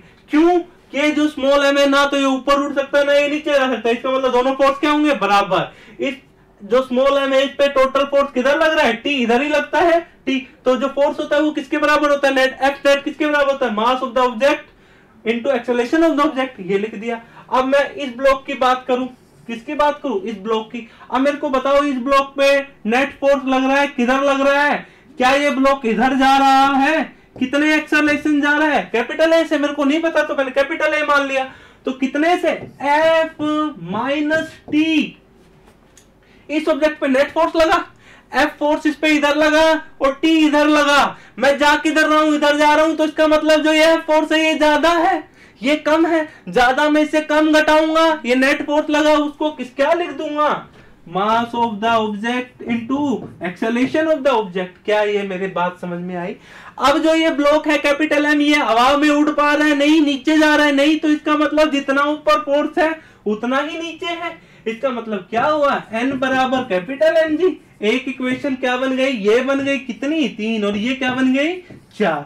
अब एक चीज और ध्यान देने की बात है, ये जो पुली है ये मेरी पुली थी, इस पे एक ऐसे जा रही है रस्सी और एक ऐसे अटैच है। क्या ये बात समझ में आई? अच्छा, जो ये एंड है पुली का, इस पे टेंशन कितनी है, T। और जो ये पुली है, इस वाले एंड पे, इस रस्सी पे कितनी टेंशन है, T डैश। इस वाली पे भी कितनी है, T डैश। अच्छा, मेरे को एक बात बताओ, तो टोटल फोर्स लिखना चाहूं, ये पुली इधर ही चल रही है, ये जो पुली है जिसपे T फोर्स इधर लग रहा है और T डैश इधर लग रहे हैं, तो इस पुली पे नेट फोर्स कितना हुआ, T माइनस 2T डैश। ये किसके बराबर लिखूंगा, मास of the object into acceleration of the object. Mass of pulley, मैं पुली ये जो ले रहा हूं ये कैसी ले रहा हूं, मास लेस, मैंने पहले ही बताया था। अब मास लेस पुली है तो जीरो मास, एक्सेलरेशन क्या कुछ भी हो उसका, यानी यही मान लो कैपिटल है। तो ये क्या बन गया, T बराबर 2T डैश। T बराबर क्या बन गया, 2T डैश। ये इक्वेशन क्या आ गई मेरे पास, 5। ये इक्वेशन क्या आ गई, 5। क्या ये बात समझ में आई? बिल्कुल आई। अब हम इसको थोड़ा सा और समझने की कोशिश करते हैं। अभी तो हमने क्या निकाला, अभी हमने इक्वेशन ऑफ मोशन लिख दी कि ये जो कैपिटल M है ये इतने एक्सेलरेशन से चल रहा है, छोटा वाला इतने से, लेकिन ये आपस में किस रेशियो में चल रहे हैं, ठीक है, वो रेशियो निकालने की कोशिश करते हैं पहले। ठीक है, कैसे, ये ब्लॉक था, ये ऐसे था, ये कैपिटल, ये क्या था, स्मॉल m, और ये मेरा क्या था, कैपिटल M। इस पे फोर्स लग रहा है ये F। ठीक है, अब मेरे को एक बात बताओ, मैं क्या करूं, कभी भी अब ध्यान देना जो मैं इंपॉर्टेंट बात बताने वाला हूं। फिफ्थ वाला प्लीज एक्सप्लेन इट अगेन।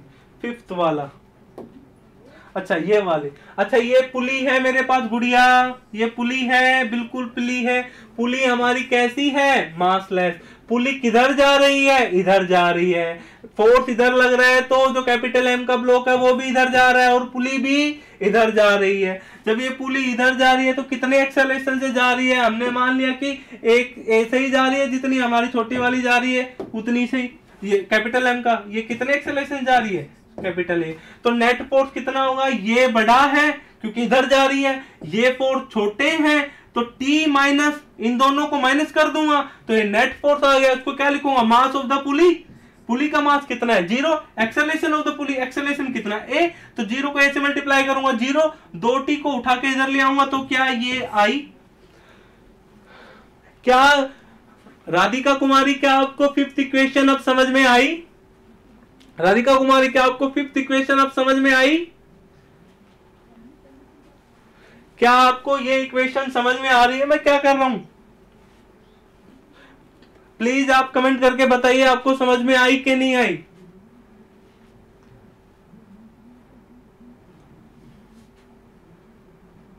चलो अब हम आगे बढ़ते हैं, ठीक है।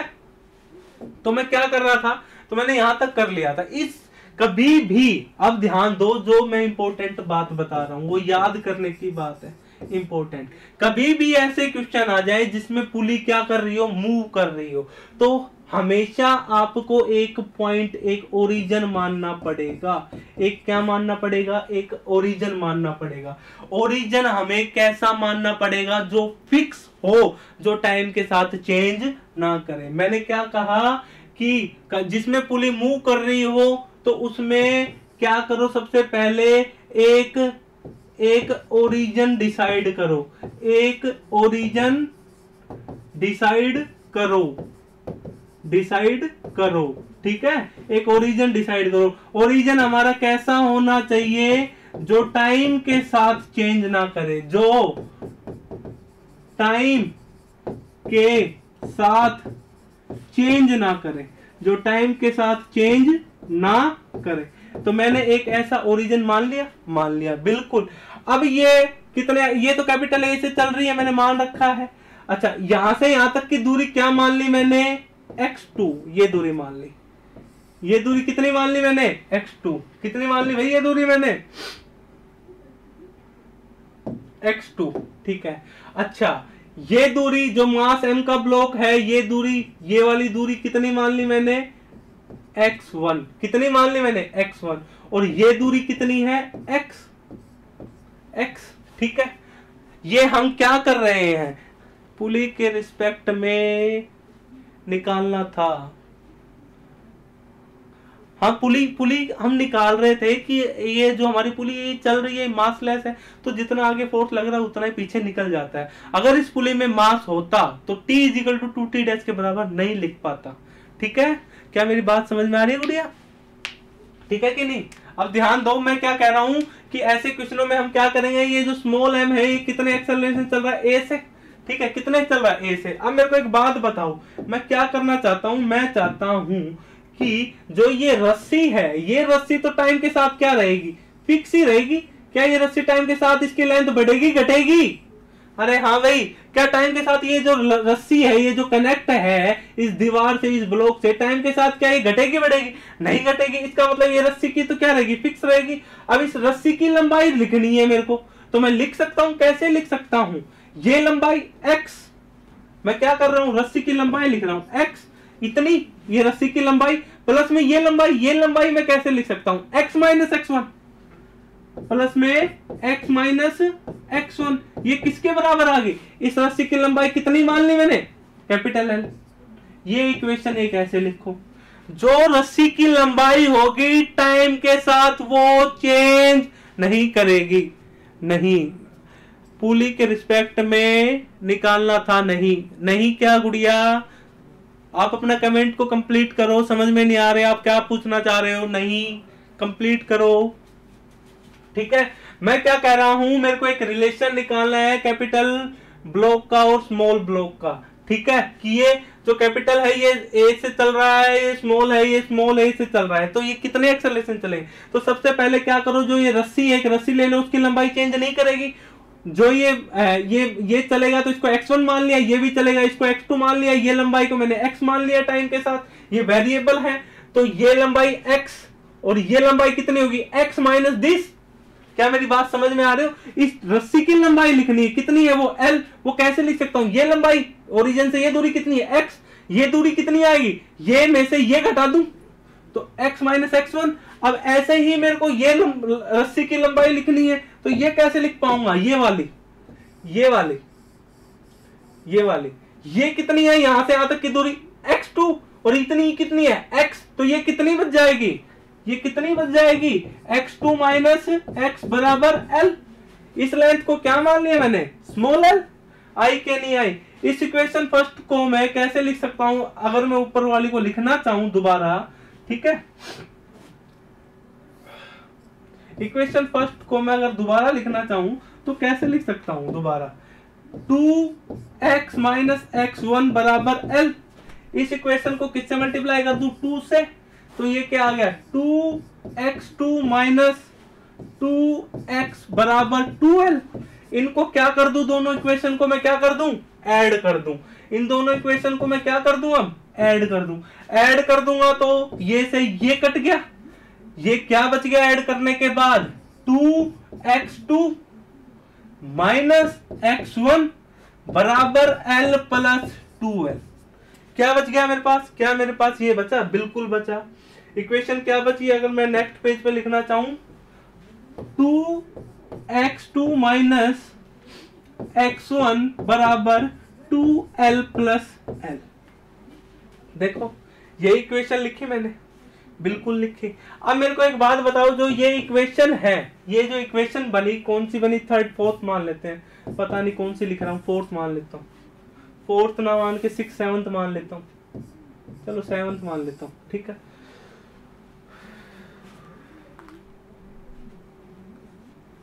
क्या राधिका कुमारी, क्या आपको समझ में आ रहा है मैं क्या कर रहा हूँ, ठीक है। अच्छा, मैं क्या कह रहा हूं कि मैंने क्या किया, यहां तक ये बात समझ में आई। ये लंबाई कितनी है l, ये तो टाइम के साथ चेंज नहीं करेगी। ये ओरिजिन माना, ये वेरिएबल माना x, ये माना x1, ये माना x2। मैं इस लंबाई को कैसे लिख सकता हूं, ये प्लस में ये दूरी, ये प्लस में ये दूरी कितनी है, x माइनस x1, ठीक है। इस वाली रस्सी की लंबाई कैसे लिख सकता हूं मैं, ये में से ये घटा दूं तो ये दूरी आ जाएगी, x2 माइनस x क्या आ गया, l, ठीक है। इनको क्या कर दिया फिर मैंने, नीचे वाली को 2 से मल्टीप्लाई कर दिया और क्या कर दिया, दोनों को ऐड कर दिया, दोनों को क्या कर दिया मैंने, ऐड कर दिया, ठीक है। ऐड करने के बाद जो इक्वेशन आई मेरे पास क्या आई, ये आई, ठीक है। अब मेरे को एक बात बताओ, इस पूरी इक्वेशन का अब वो इक्वेशन को क्या करूं मैं, डिफरेंशिएट कर दूं 2 बार। अब वो इक्वेशन को क्या कर दूं मैं, डिफरेंशिएट। अगर वो इक्वेशन को 2 बार डिफरेंशिएट करूंगा, किसके रिस्पेक्ट में, टाइम के रिस्पेक्ट में, तो क्या आ जाएगा मेरे पास, 2x2 minus D by D T x1 square बराबर कांस्टेंट का डिफरेंशिएशन 0।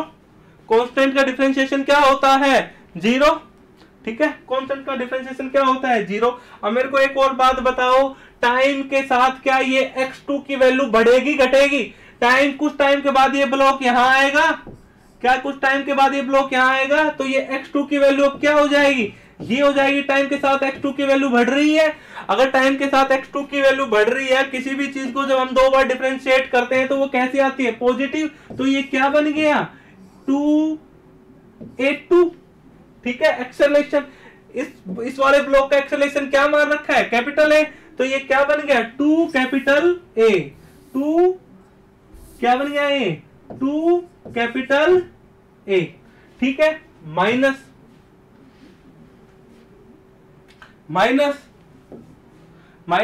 और जो ये वाला ब्लॉक है x1,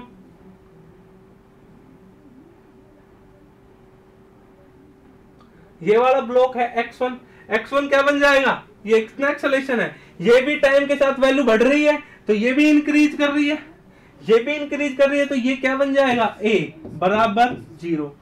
2a बराबर a।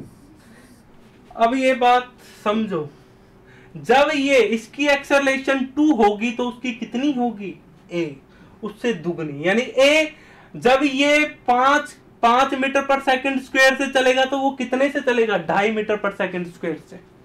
समझ में आया? क्या आपको ये बात समझ में आ रही है मैं क्या कह रहा हूं? मैंने क्या रिलेशन निकाला, मैंने रिलेशन निकाला 2a बराबर a। मैंने क्या निकाला, 2a बराबर a। इसका मतलब क्या है कि मेरे पास ये ऑब्जेक्ट था और ये पुली थी, पुली पे ये मास m था, स्मॉल m, और ये एक और मास था जिसपे कितना था, कैपिटल M।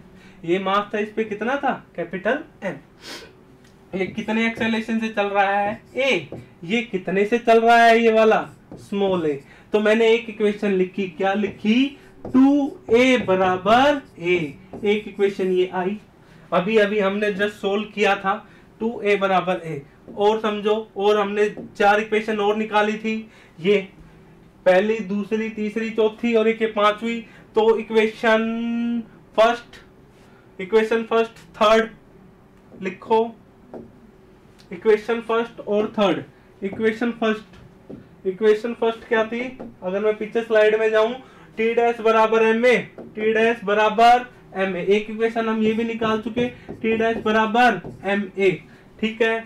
और इक्वेशन हमने क्या निकाली थी, एक इक्वेशन निकाली थी थर्ड वाली, एफ माइनस टी बराबर एम इंटू ए। एफ माइनस टी बराबर एम इंटू कैपिटल ए, ठीक है। और एक इक्वेशन और निकाली थी, क्या निकाली थी मैंने, टी बराबर 2t डैश, टी बराबर 2t डैश। क्या यही इक्वेशन निकाली थी? a बराबर 2a लिखा है सर, वो तो डबल होगा, a तो, जी सर वो तो डबल होगा, हाँ बिल्कुल होगा, a बराबर 2a।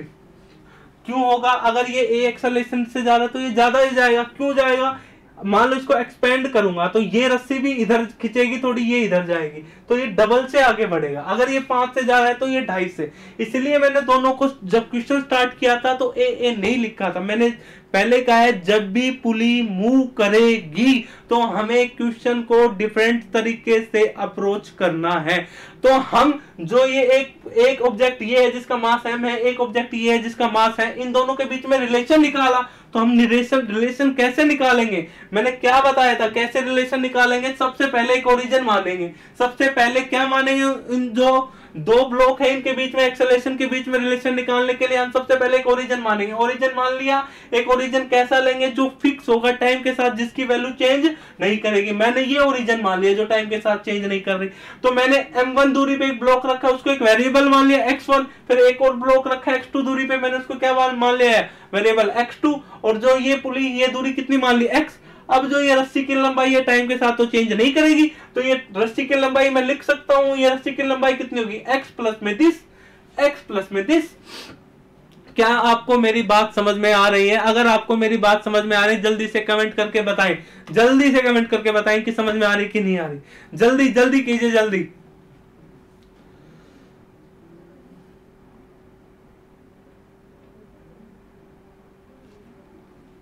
सर एक क्योंकि मैंने किससे निकाला है, रिलेशन से निकाला है, मैंने ड्राइव किया है। ध्यान दो मेरे को एक बात पे, ध्यान दो। ये है ये दूरी क्या है, x1, ये क्या है x। तो मैं क्या लिख सकता हूं, x, ये दूरी लिखनी है x माइनस x1, तो ये क्या बन गई, 2x माइनस x1 बराबर l। अब ये दूरी क्या लिखूंगा, x2 माइनस x को मैंने कर दिया, ये क्या आ गया, 2x2 माइनस 2x, कैंसिल कर दिया, ये बच गया। अब मेरे को एक बात बताओ, तुम जर्नल तरीके से एक बात बताना, जर्नल वे में एक बात पूछूंगा। ये ब्लॉक है, अगर ये ब्लॉक a एक्सेलरेशन से चलेगा, इस पॉइंट की भी एक्सेलरेशन कितनी होगी, a ही होगी। इस पॉइंट की a ही होगी, इस पॉइंट की a होगी। अब जो इसकी बात करूंगा a होगी। अब रस्सी खींचेगी, जब रस्सी यहां पर थी, अब पुली यहां पर आएगी तो ये लंबाई घटेगी और ये लंबाई भी, ये दो हिस्सों में ये लंबाई जा रही है, थोड़ी सी इधर सरकी वो पीछे गई, तो ये इसका जस्ट हाफ हो रहा है इस वजह से।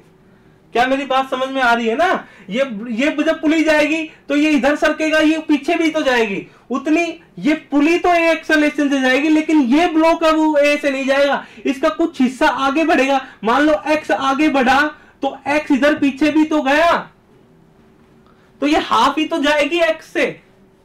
मान लो ये 2x चली, ये टोटल 2x चली, ये टोटल 2x चलेगी, ये रस्सी x इधर और x इधर, ठीक है ना। ये ब्लॉक यहां आया तो x चला, ठीक है, तो ये भी x चलेगी तो टोटल 2x, लेकिन नेट ये पुली कितनी चलेगी x, ये x चलेगी तो ये कितनी चलेगी 2x। इसका मतलब ये ब्लॉक इससे क्या चल रहा है, आधी स्पीड से।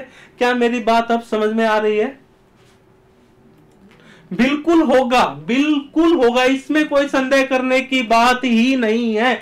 इसको वैसे भी समझने की कोशिश करो कि अगर मैं इसको खींचूंगा तो ये पॉइंट भी ऐसे चलेगा, ये पॉइंट भी ऐसे चलेगा, ये पॉइंट भी ऐसे चलेगा, ये पॉइंट भी ऐसे चलेगा। मान लो पुली बढ़ेगी, मान लो पुली थोड़ी इधर आएगी तो ये ऑब्जेक्ट आगे आएगा, कितना आगे आएगा, x आया, तो यहां से ये लंबाई, ये उधर भी तो x गया, टोटल ये 2x चलेगा। ये मान लो ये दूरी इसने x चली तो ये 2x, तो ये आधी ये चलेगा, आधी ऊपर वाला चलेगा इसके से। अगर ये x दूरी चलेगा तो ये x/2 और ये x/2। अरे समझ में आ रहा है कि नहीं? मेरे कहने का मतलब क्या है, मैं क्या कहना चाह रहा हूं, आप फिर से ध्यान दो इस बात पे।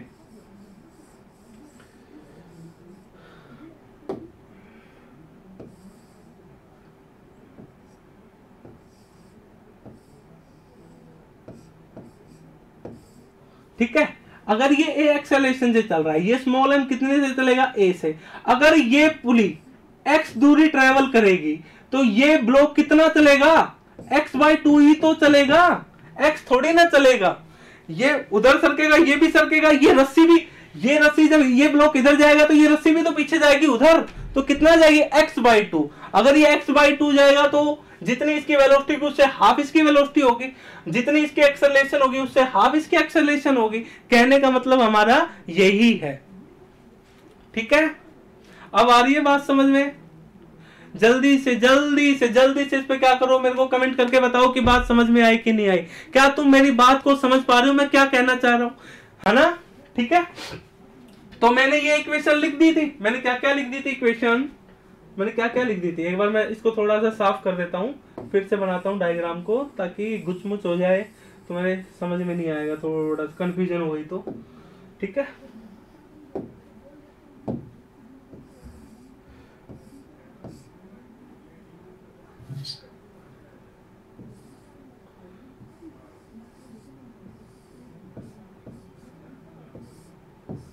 ठीक है, ये स्मॉल एम है और ये हमारा कैपिटल एम। स्मॉल एम कितने एक्सेलरेशन से जा रहा है, स्मॉल ए से। अच्छा, मैंने ये इक्वेशन लिख दी। अब मेरे को एक बात बताओ, मेरे को निकालना क्या है, क्या मैं इन दोनों को ऐड कर सकता हूं? ऊपर वाली इक्वेशन को किससे मल्टीप्लाई कर दूं, 2 से।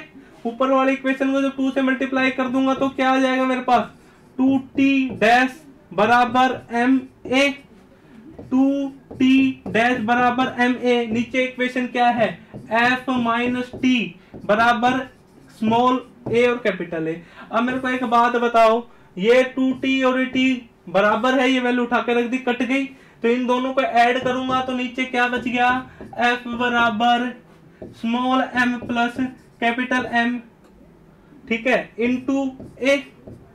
ठीक है, इसको ऐसे भी मत लिखो अभी, ठीक है। और ध्यान दो, अब ये a की वैल्यू कितनी है, a बराबर 2a, तो स्मॉल a की जगह क्या लिख सकता हूं मैं, स्मॉल a की जगह क्या लिखता हूं, 2a। अब इन दोनों को ऐड कर दूंगा तो f की वैल्यू कितनी आ गई मेरे पास, 2ma प्लस में कैपिटल ma। आई के नहीं आई? अब मेरे को एक और बात बताओ, f बराबर क्या आ गया, f बराबर आ plus capital m into a। Acceleration निकालू तो कितना आएगा, f/2m प्लस कैपिटल m। क्या ये बात समझ में आई? जो बड़ा वाला ब्लॉक है वो कितने एक्सेलेरेशन से चलेगा, इतने, और छोटा वाला ब्लॉक कितने एक्सेलेरेशन से चलेगा, a बराबर 2a। क्या यही क्वेश्चन दे रखा है? तो छोटे वाले की एक्सेलेरेशन कितनी आ गई, 2f upon 2m plus capital m। तो मैं क्या क्वेश्चन निकाल चुका, जो ये है ए, जो हमारी एक्सेलरेशन है बड़े वाले ब्लॉक, जो ए है ये कितने से चलेगा, ये बड़ा वाला ए है ये कितने से चलेगा, F upon 2m plus capital M. जो ये छोटा वाला है कितनी एक्सेलरेशन से चलेगा, 2f upon 2f upon 2m plus capital M, 2m plus capital M. क्या मेरे को ये बात समझ में आई? 2m आएगा, 2ma होगा सर, ठीक है। मैंने क्या किया, क्या आपको ये बात समझ में आ रही है? मैंने क्या किया, मैंने कुछ भी नहीं किया, कुछ जो था उसको एज इट इज ही करता जा रहा हूं। ये इक्वेशन थी, ये रिलेशन आ गया, ये रिलेशन निकाल चुका, ये रिलेशन निकाला, ये रिलेशन निकाला, ऊपर वाली को 2 से मल्टीप्लाई किया, ये इक्वेशन आ गया। 2t किसके बराबर है, t। 2t की जगह मैं क्या लिख सकता हूं, यहाँ पे t लिख सकता हूं कि नहीं, ये वैल्यू उसमें पुट कर दूं, ये आ गया, ये t से ये t कट गया, ये आ गया। a किसके बराबर है, 2a। इस a की जगह मैं क्या लिख सकता हूं, m इंटू 2a। क्या लिख सकता हूं मैं, m इंटू क्या लिख सकता हूं मैं, m इंटू 2a। आई के नहीं आई, इन दोनों को जोड़ दिया, फिर जो कॉमन आया कॉमन ले लिया, कॉमन आने के बाद ये a बचा, ये किसकी एक्सेलरेशन आई, ये कैपिटल m मास की एक्सेलरेशन आई इसकी। फिर छोटे वाले m मास की एक्सेलरेशन क्या आई, ये वाली, ये किसकी है, ये इस वाले ब्लॉक की है। क्या आपको मेरी बात समझ में आई?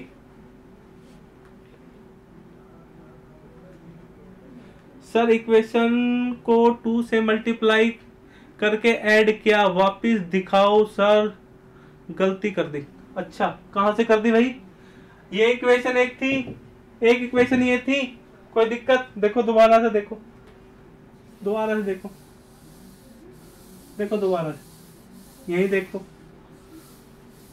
यहां तक तो सही है, यहां तक। ये तो मैंने जो पीछे इक्वेशन बनाई थी वही लिखी, क्या मैंने वही इक्वेशन लिखी कि नहीं लिखी? इस वाली इक्वेशन को किससे मल्टीप्लाई कर दिया, 2 से। इस इक्वेशन को 2 से मल्टीप्लाई करूंगा तो क्या आ जाएगा, 2t डैश बराबर ma, ठीक है। 2t डैश की वैल्यू किसके बराबर है, ठीक है, ये वैल्यू उठा के किसमें पुट कर दी, इसमें पुट कर दी। तो इस इक्वेशन को क्या लिख सकता हूं, t बराबर ma, स्मॉल a की वैल्यू क्या है, 2a। ये वैल्यू उठा के फिर से मैंने किसमें पुट कर दी, इसमें। t बराबर, देखो इसको ऐसे भी मत करो, तुम कंफ्यूज ही हो रहे हो। तो देखो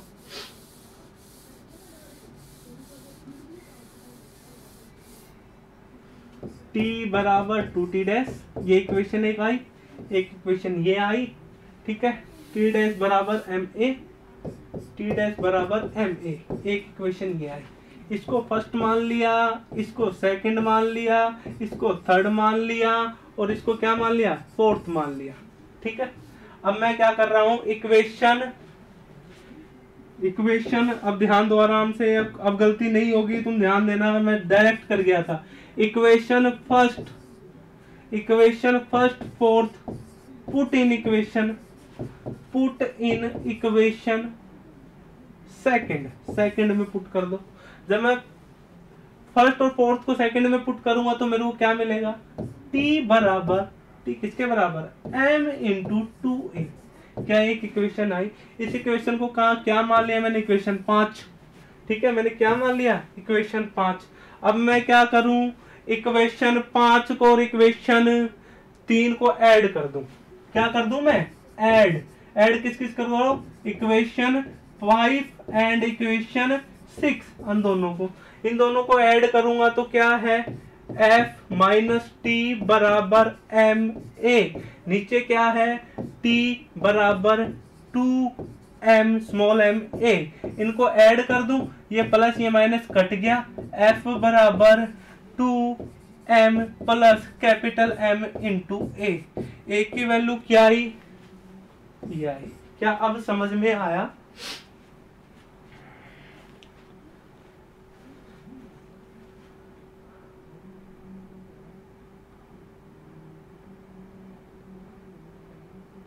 अब ध्यान दो, क्या अब आ रहा है, क्या अब आ रहा है, जल्दी बताओ, जल्दी कमेंट करके बताओ क्या समझ में आ रहा है। जल्दी कमेंट करो, जल्दी जल्दी कमेंट करके बताओ क्या आपको समझ में आ रहा है। जल्दी कमेंट करके बताओ भाई। अशोक कुमार जल्दी बताओ क्या अब मैंने क्या ये सही था, क्या मैंने अब दोबारा से कोई गलती की कि नहीं की। नहीं की। जल्दी देखो, जल्दी करो, जल्दी जल्दी जल्दी जल्दी जल्दी। तो हमें जो पुली मूव करती है उन क्वेश्चनों को कैसे करना है। अब हम हमारे क्वेश्चन पे आ जाते हैं कि यही क्वेश्चन था, इसमें पुली क्या कर रही है, मूव कर रही है। इसमें पुली क्या कर रही है सर, प्रीवियस पेज वापस बैक करना।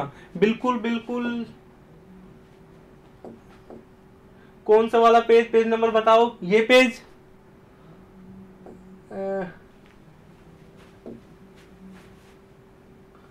ये वाला देखो, दोबारा देख लो। इक्वेशन 1 और इक्वेशन 4 को पुट कर दिया, इसके अंदर पुट कर दिया, ठीक है। इसके अंदर पुट करने के बाद ये इक्वेशन आ गई। इस इक्वेशन को मैंने इसके साथ क्या कर दिया, ऐड कर दिया। 3 को, इक्वेशन 3 को और इक्वेशन किसको, 5 को ऐड कर दिया। 6 नहीं 5 आएगा। इक्वेशन 3 को और इक्वेशन 5 को क्या कर दिया, ऐड कर दिया, ठीक है। अब ठीक है, बताओ बताओ, जल्दी बताओ क्या अब ठीक है, क्या अब समझ में आ रहा है। इक्वेशन 3 को और इक्वेशन 5 को क्या कर दिया, ऐड कर दिया, ठीक है। चलो आगे देखो, तो हमारे पास क्या निकल गया, एक्सेलरेशन निकल गया। अब मैं क्वेश्चन को दोबारा रिवाइज कराना चाहता हूं ताकि तुम्हें जब ब्लॉक मूव कर, जब हमारी पुली मूव कर रही हो तो उस प्रकार के क्वेश्चन को कैसे करना है। ये हमारा क्वेश्चन था, जब हमारी पुली क्या करे, मूवेबल हो। कैसी पुली है ये, मूवेबल। कैसी पुली है ये, मूव करती है। जब भी पुली क्वेश्चन में मूव करे तो एक प्रॉपर तरीका है उसको कैलकुलेट करने का। सबसे पहले एक ओरिजिन मानो। ओरिजिन कैसा मानेंगे, जो टाइम के साथ क्या हो, फिक्स रहे, जो चेंज ना करे, ठीक है। सर आप इक्वेशन 2 में गलती कर रहे हैं। कहां कर रहा हूं भाई,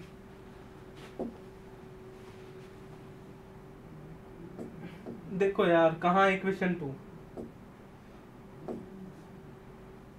ये वाली, ये इक्वेशन 2 है। इस इक्वेशन 2 में तो आप वैल्यू पुट करो। इक्वेशन 2 2ma, a की जगह 2a तो लिखूंगा, a की जगह क्या लिखूंगा, 2a तो लिखूंगा।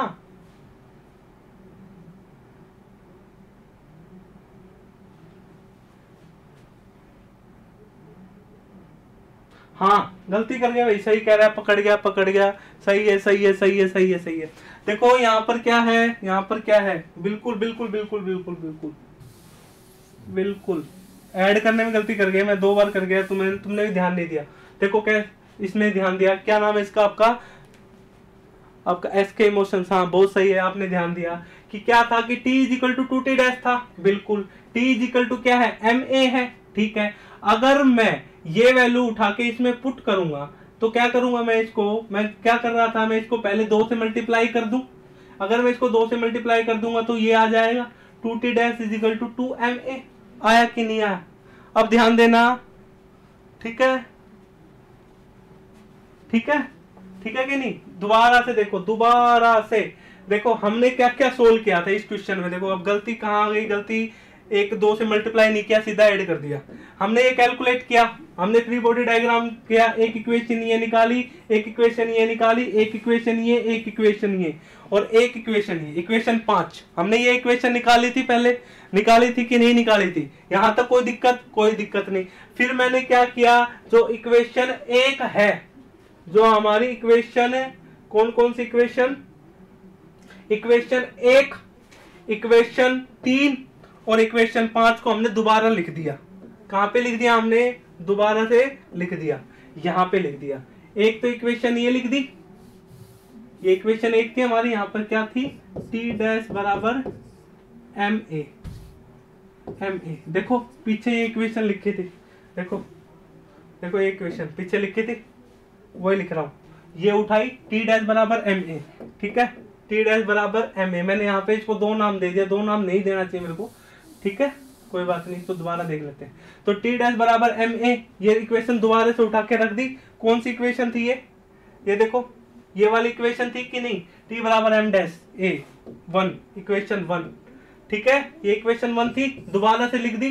फिर हमने एक इक्वेशन और लिखी थी, ये वाली, ये कौन सी इक्वेशन है, एक इक्वेशन देखो ये सोल्व की थी हमने, एफ माइनस टी बराबर एम इंटू ए, इक्वेशन 3 थी, दोबारा से कर लेना इसको सोल्व को काट के दोबारा से, एफ माइनस टी बराबर एम इंटू ए, ये इक्वेशन क्या थी मेरे पास, 3 थी, ठीक ही नहीं, ये इक्वेशन 1, ये इक्वेशन 3, ठीक है। और मैंने एक इक्वेशन और लिखी थी पहले, देखो टी बराबर 2t डैश, यहां पर ये लिख दी मैंने, टी बराबर 2t डैश, ठीक है, ये 5, ठीक है। फिर एक इक्वेशन और सोल्व करी पीछे हमने, 2a बराबर a, इसको 6 मान रखा है, तो ये कितनी मान ली हमने, ठीक है। यहां पर ये क्या है 6, ठीक है, यहां तक कोई दिक्कत है। ये वापिस जो पहले लिखी थी वो की वो इक्वेशन है, यहां तक कोई दिक्कत नहीं है, यहां तक कोई भी दिक्कत नहीं है। अब मैं क्या करूं, अब मैं प्रॉपर तरीके से करता हूं इस क्वेश्चन को, कि इक्वेशन फर्स्ट को मल्टीप्लाई कर दूं, equation first multiplying by 2, equation first को 2 से मल्टीप्लाई करूंगा तो 2t डैश बराबर 2ma, ये इक्वेशन क्या मान ली मैंने 7, ये क्या मान ली मैंने 7, ठीक है। अब मैं क्या करूं, दोबारा से कर लेना भाई, दोबारा से कर लेना, ठीक है। अब मैं क्या करूं, इक्वेशन 5 और इक्वेशन 6 को पुट कर दूं इक्वेशन 7 में, equation 5 equation 6 put in equation 7। भाई कैलकुलेशन करने में गलती हो गई, बाकी कॉन्सेप्ट हमारा ठीक है, ध्यान नहीं रहा, यहाँ ब्लैक बोर्ड से दिखाने, ठीक है, आई के नहीं आई। अब मैं इसमें पुट कर दूंगा तो क्या आ जाएगा, t बराबर 4ma, t बराबर 4ma। क्या ये बात समझ में आई? इसको क्या नाम दे दिया 8, इसको क्या नाम दे दिया मैंने 8, इसको क्या नाम दे दिया 8, इसको दोबारा से साफ कर लूं, इसको क्या नाम दे दिया मैंने 8।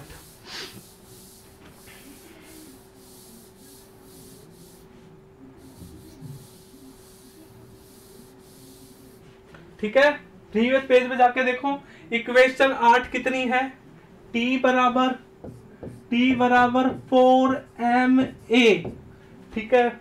और इक्वेशन हमारी 3 कितनी थी, f माइनस टी बराबर कैपिटल M इंटू ए, इनको क्या कर दू, ऐड कर दू, ये से ये कट गया, f बराबर 4m plus capital M into A की वैल्यू कितनी आ गई, f upon 4m plus capital M। वहां पर हमने थोड़ा सा वो ऐड करने में ही थोड़ी मिस्टेक कर दी, मैंने ध्यान नहीं दिया, मेरा ध्यान नहीं था, बाकी कॉन्सेप्ट हमारा क्या है, करेक्ट है, ठीक है, ठीक है कि नहीं, आई के नहीं आई बात समझ में, कॉन्सेप्ट में कोई दिक्कत नहीं, कैलकुलेशन में कभी कभी हो जाती है मिस्टेक, भाई ध्यान नहीं रहता, वैसे भी ऑनलाइन क्लास है, पकड़ में नहीं आती, कहाँ क्या गए बच्चे, ठीक है। तो जो ब्लॉक है, अब ये बात समझ में आई, अब समझो शुरू से मैं क्या कह रहा था, इन क्वेश्चन को कैसे करने हैं, इन क्वेश्चन को सिंपल तरीके से सोल्व करने हैं। इस प्रकार के क्वेश्चन कभी भी आ जाए तो हम उनको सिंपल तरीके से सोल्व करने की कोशिश करेंगे। कैसे करेंगे, सबसे पहले एक ओरिजिन मानेंगे, सबसे पहले मैं क्या मानूंगा, एक ओरिजिन मानूंगा, सबसे पहले मैं क्या मानूंगा, एक ओरिजिन मानूंगा। कैसा डिसाइड करूंगा, जो टाइम के साथ चेंज ना हो। इस पॉइंट को ओरिजिन मान लूं तो क्या टाइम के साथ चेंज होगा, नहीं होगा, लेकिन इस पुली को पे ओरिजिन मान लूं तो ये तो टाइम के साथ चेंज होगा, इसलिए इस पुली को ओरिजिन ना मान के मैंने इस पॉइंट को ओरिजिन माना। जो m है स्मॉल m, कुछ ना कुछ वेलोसिटी एक्सेलरेशन चलेगा, उसको एक वेरिएबल मान लिया, क्या मान लिया x1, ये कैपिटल m है, ये भी किसी ना किसी वेलोसिटी एक्सेलरेशन चलेगा, उसको क्या मान लूंगा x2, और जो ये लेंथ है ये भी टाइम के साथ चेंज करेगी, उसको क्या मान लिया x। अब जो पुली से जो ये रस्सी अटैच है, ये इस दीवार से और इस ब्लॉक के बीच में, ये टाइम के साथ इस रस्सी की लंबाई चेंज नहीं करेगी। अगर टाइम के साथ इस रस्सी की लंबाई चेंज नहीं करेगी तो क्या मैं इस लंबाई को लिख सकता हूं, बिल्कुल लिख सकता हूं। ये दूरी कितनी x, ये दूरी कितनी, इस दूरी में से ये दूरी घटा दूं, क्या हो गया यार, ये हाथ,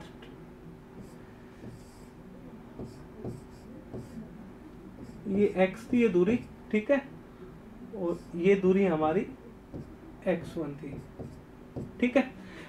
इस दूरी में से ये दूरी घटा दूं, और जो स्मॉल m है उन दोनों ब्लॉक के बीच में, ये कैपिटल M था, ये स्मॉल m था, ये कितने एक्सेलेरेशन से a से जा रहा था, ये कितने से जा रहा है, स्मॉल a से, तो ये कितने से चलेंगे, इस अकॉर्डिंग चलेंगे। ये निकाल लिया, फिर क्या बनाओ, सिंपल इक्वेशन ऑफ मोशन बनाओ। सिंपल इक्वेशन ऑफ मोशन कैसे बनाएंगे, इस वाले छोटे वाले m का क्या लो, फ्री बॉडी डायग्राम बनाओ, बड़े वाले m का क्या बनाओ, फ्री बॉडी डायग्राम बनाओ, इक्वेशन बना दो। इक्वेशन बना के उनके बाद उनको क्या कर दो, सोल्व कर दो। जब उन सारी इक्वेशन को एक साथ लिख देंगे, उनको सोल्व कर देंगे, तो हमारे पास क्या मिल जाएगा, ये रिजल्ट मिल जाएगा।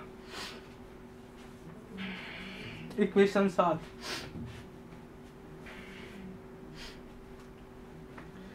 t बराबर 2ma, इक्वेशन 1 को मल्टीप्लाई कर दिया, किससे करा, 2 से मल्टीप्लाई, किससे मल्टीप्लाई किया, 2।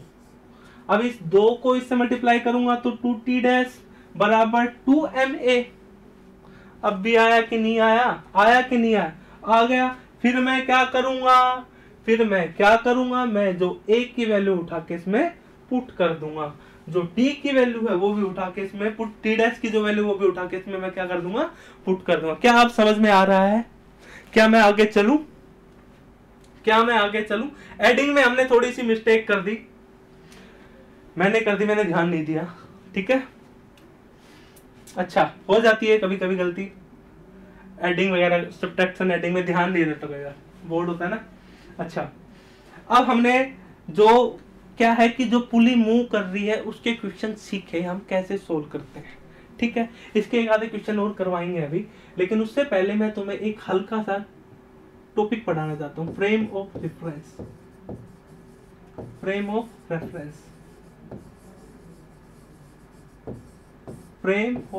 रेफरेंस क्या पढ़ाना चाहता हूं मैं, फ्रेम ऑफ रेफरेंस, ठीक है भाई। क्या पढ़ाना चाहता हूं, फ्रेम ऑफ रेफरेंस। अच्छा, क्लासिकल मैकेनिक्स में कुछ भी चीज पढ़ने के लिए हमें फ्रेम ऑफ रेफरेंस के बारे में पता होना चाहिए। कोई भी चीज मैं क्लासिकल मैकेनिक्स के अंदर निकालता हूं तो किसी पर्टिकुलर पॉइंट के अबाउट निकालता हूं, किसी ओरिजिन के अबाउट निकालता हूं। क्या ये मेरी बात समझ में आ रहे हो? आप कहां से कितना चले एक पर्टिकुलर ओरिजिन से, तो आप बता पाओगे कि हम यहां से इतना चले, ठीक है। अगर हमारा ओरिजिन शिफ्ट करेगा तो हमारी वैल्यूज शिफ्ट करेंगे, हमारा अगर फ्रेम ऑफ रेफरेंस चेंज करेंगे तो उसके अकॉर्डिंग हमारी वैल्यूज भी चेंज करेंगे। फ्रेम ऑफ रेफरेंस कुछ नहीं है, सिंपल तरीके से बताऊं कि मान लो ये एक ब्लॉक है, ये मास m है, ठीक है, और ये मैं एक ओरिजिन मान लिया, मान लो ये एक ओरिजिन मान लिया, ये x, ये y और ये z एक्सिस, ठीक है। ये क्या है, ओरिजिन, एक coordinate system. Frame of reference कहने का मतलब है कि हम एक कोऑर्डिनेट सिस्टम लेंगे, एक कोऑर्डिनेट सिस्टम ले लिया, इसके रिस्पेक्ट में ये दूरी क्या मैं निकाल सकता हूं। अगर मैं इस पॉइंट को मैं क्या मानूं, फ्रेम ऑफ रेफरेंस मानूं, इस पॉइंट को क्या मानूं मैं, फ्रेम ऑफ रेफरेंस, तो ये दूरी होगी r, ये दूरी होगी r। अगर मैं इसको मान लूं फ्रेम ऑफ रेफरेंस तो ये x, ये y और ये z। अब ये ओरिजिन बना, तो ये दूरी r की बात करूंगा, r डैश, इस दूरी r डैश की बात करूंगा। अगर इस पॉइंट के अबाउट मेजर करूं, तो दूरी कितनी है, m ब्लॉक की r। अगर मैं इस पॉइंट के अबाउट मेजर करूं तो दूरी कितनी है, r डैश। तो फ्रेम ऑफ रेफरेंस का एक कोऑर्डिनेट सिस्टम है जो हम लेते हैं चीजों को समझने के लिए। अब इसको आसान भाषा में समझने की कोशिश करो, हम फ्रेम ऑफ रेफरेंस को कैसे सिंपल और सरल भाषा में समझेंगे। फ्रेम ऑफ रेफरेंस वो जगह है जहां पे बैठ के तुम चीजों को ऑब्जर्व करते हो। क्या मेरी बात समझ में आई? फ्रेम ऑफ रेफरेंस वो जगह है जहां पर बैठकर तुम चीजों को क्या करते हो, ऑब्जर्व करते हो। जैसे मैं यहां बैठ गया, यहां बैठ के मैं चीजों को क्या कर रहा हूं, ऑब्जर्व कर रहा हूं। समझो ये मेरी एक्स एक्सिस, ठीक है, ये मेरी एक्स एक्सिस, ठीक है, ये मेरी, अच्छा इसने जो माना, ठीक है। अब मैं समझाना चाहता हूं,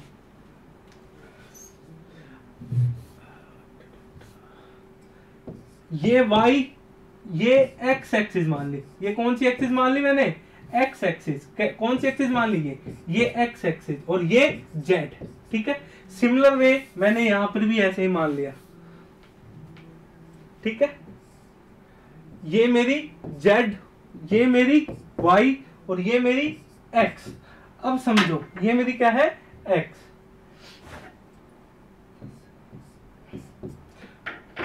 मैंने क्या बताया? मैंने फ्रेम ऑफ रेफरेंस क्या बताया? फ्रेम ऑफ रेफरेंस वो जगह है जहां पर बैठ के चीजों को ऑब्जर्व करते हैं। ये एक्स एक्सिस, ये वाई एक्सिस, और ये मेरे ऊपर की तरफ क्या है? Z axis. मैं यहां पर बैठ के किसको देख रहा हूं? मास ऑफ ब्लॉक एम को। मैं किसको देख रहा हूं? मास ऑफ ब्लॉक एम को। तो मैं क्या बन गया? एक फ्रेम ऑफ रेफरेंस। मान लो मैं यहां खड़ा हो जाऊं, यहां खड़ा होकर ये मैंने क्या मान ली? ये मैंने क्या मान ली? X axis. ये क्या मानी? वाई। ऊपर क्या है? जेड। अभी भी मैं किसको ऑब्जर्व कर रहा हूं? मास को। अभी मैं मास को देख रहा हूं कि मास कर क्या रहा है। तो मास को जब मैं यहां से देख रहा हूं, अगर मैं यहां बैठ के मास की दूरी बताऊं तो कितनी दूरी बताऊंगा? R dash. क्या मैं यहां से ये दूरी कैलकुलेट करके बता सकता हूं? R dash. अगर मैं इस पॉइंट पे आ जाऊं, अब मैं मास को देखना चाह रहा हूं, ये क्या है मेरी? एक्स। ये क्या है? वाई। ये क्या है? जेड। अब मैं मास को देख रहा हूं, मास को देख रहा हूं कि नहीं यहां से बैठ के, तो मैं ये दूरी बता सकता हूं। ये दूरी कितनी है? कैपिटल, ये स्मॉल आर। और यहां से अगर मैं देखूं तो कितनी? R dash. थोड़ी और आगे चला जाऊं तो मैं कहना चाह रहा हूं जो फ्रेम ऑफ रेफरेंस क्या है? फ्रेम ऑफ रेफरेंस सिंपली वो पॉइंट या वो जगह होती है जहां से बैठ के हम चीजों को ऑब्जर्व करते हैं। जहां से बैठ के हम चीजों को ऑब्जर्व कर रहे हैं वहीं पे हमको तीन एक्सिस माननी ही पड़ेंगी, एक एक्स एक्सिस और एक वाई और एक जेड। क्योंकि हम किसी भी ऑब्जेक्ट की पोजीशन बताना चाहते हैं तो हमें तीन कोऑर्डिनेट चाहिए होते हैं, एक्स वाई और जेड। हमें क्या चाहिए होते हैं? तीन कोऑर्डिनेट चाहिए होते हैं, एक्स वाई और Z. Frame of reference, frame of reference. क्या मेरी बात समझ में आई? फ्रेम ऑफ रेफरेंस, क्या ये मेरी बात समझ में आई? फ्रेम ऑफ रेफरेंस का मीनिंग क्या? फ्रेम ऑफ रेफरेंस क्या है? फ्रेम ऑफ रेफरेंस कुछ नहीं है, वो जगह है, वो जगह है जहां पर बैठकर, जहां पर बैठकर चीजों को ऑब्जर्व करते हैं, जहां पर बैठकर चीजों को ऑब्जर्व करते हैं, ऑब्जर्व करते हैं। फ्रेम ऑफ रेफरेंस क्या है? फ्रेम ऑफ रेफरेंस वो जगह है जहां पर बैठकर चीजों को ऑब्जर्व करते हैं। मान लो कि ये एक ब्लॉक है, ये एक ब्लॉक है जिसका मास क्या है? m, और मैं यहां से ऑब्जर्व कर रहा हूं इस ब्लॉक का मास m। तो ये मेरा क्या हो गया? x, ये क्या हो गया? y, और ये क्या हो गया? z। तो ये जो पॉइंट है जहां पे मैं बैठ के भी चीजों को ऑब्जर्व कर रहा हूं, तो क्या बन गया? Frame of reference. Frame of reference के लिए हमें कोऑर्डिनेट सिस्टम चाहिए। अगर मैं लैंग्वेज की भाषा में करूं, ये y, ये x एक्सिस और ये z, ये दूरी क्या बनी? r। फ्रेम ऑफ रेफरेंस क्या है? वो जगह जहां पर बैठकर हम चीजों को क्या करते हैं? ऑब्जर्व करते हैं। अच्छा, अब फ्रेम ऑफ रेफरेंस की बात करूं मैं। फ्रेम ऑफ रेफरेंस, जो फ्रेम ऑफ रेफरेंस है वो कितने टाइप का है? कितने टाइप का है? Inertial frame of reference, inertial frame of reference, inertial frame of reference. दूसरा non inertial frame of reference, non inertial frame of reference.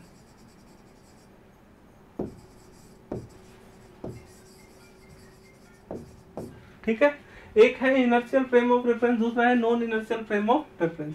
Inertial frame of reference क्या होता है? इनर्शियल फ्रेम ऑफ रेफरेंस वो होता है जिसमें न्यूटन्स लॉ वैलिड होते हैं, जिसमें न्यूटन्स लॉ क्या होते हैं? वैलिड होते हैं। ठीक है, non inertial frame of reference क्या होता है? जिसमें न्यूटन्स लॉ वैलिड नहीं होते हैं। ठीक है, Newton's law did not valid. ठीक है, अब न्यूटन्स लॉ से मतलब क्या है? अब जो इनर्शियल फ्रेम है इसमें तीनों लॉ वैलिड है। Newton first law, Newton second law, Newton third law, इसके अंदर तीनों के तीनों लॉ क्या है, वैलिड है। लेकिन अगर मैं नॉन इनर्शियल फ्रेम की बात करूं तो नॉन इनर्शियल में जो न्यूटन थर्ड लॉ है वो फॉलो करता है। न्यूटन थर्ड लॉ जो है वो तो वैलिड है, लेकिन जो फर्स्ट और सेकंड है न्यूटन लॉ किसके अंदर, नॉन इनर्शियल में, कौन से लॉ, जो फर्स्ट है, फर्स्ट और जो सेकंड लॉ है, ये न्यूटन के वैलिड नहीं है, ये न्यूटन के वैलिड नहीं है। क्या मेरी बात समझ में आ रही है, क्या मेरी बात समझ में आ रही है? ठीक है, मैं कहना क्या चाह रहा हूं, क्या आप मेरी बात समझ पा रहे हो? मैं कह रहा हूं कि फ्रेम ऑफ रेफरेंस, पहली बात फ्रेम ऑफ रेफरेंस क्या बताया, फ्रेम ऑफ रेफरेंस वो जगह जहां पर बैठकर चीजों को ऑब्जर्व करते हैं। मैंने बताया कि ये एक्स, ये वाई और ये जेड, इसको क्योंकि किसी भी ऑब्जेक्ट की पोजीशन को डिफाइन करने के लिए मेरे को 3 कोऑर्डिनेट चाहिए, एक्स वाई जेड, बिल्कुल चाहिए, तो एक्स वाई जेड मैं ले सकता हूं, तो मैं फ्रेम ऑफ रेफरेंस को डिफाइन कर सकता हूं इजीली। क्या ये मेरी बात समझ में आई? फिर मैंने बताया इनर्शियल फ्रेम ऑफ रेफरेंस और ये नॉन इनर्शियल। ये कैसा है, इनर्शियल, ये कैसा है, non inertial.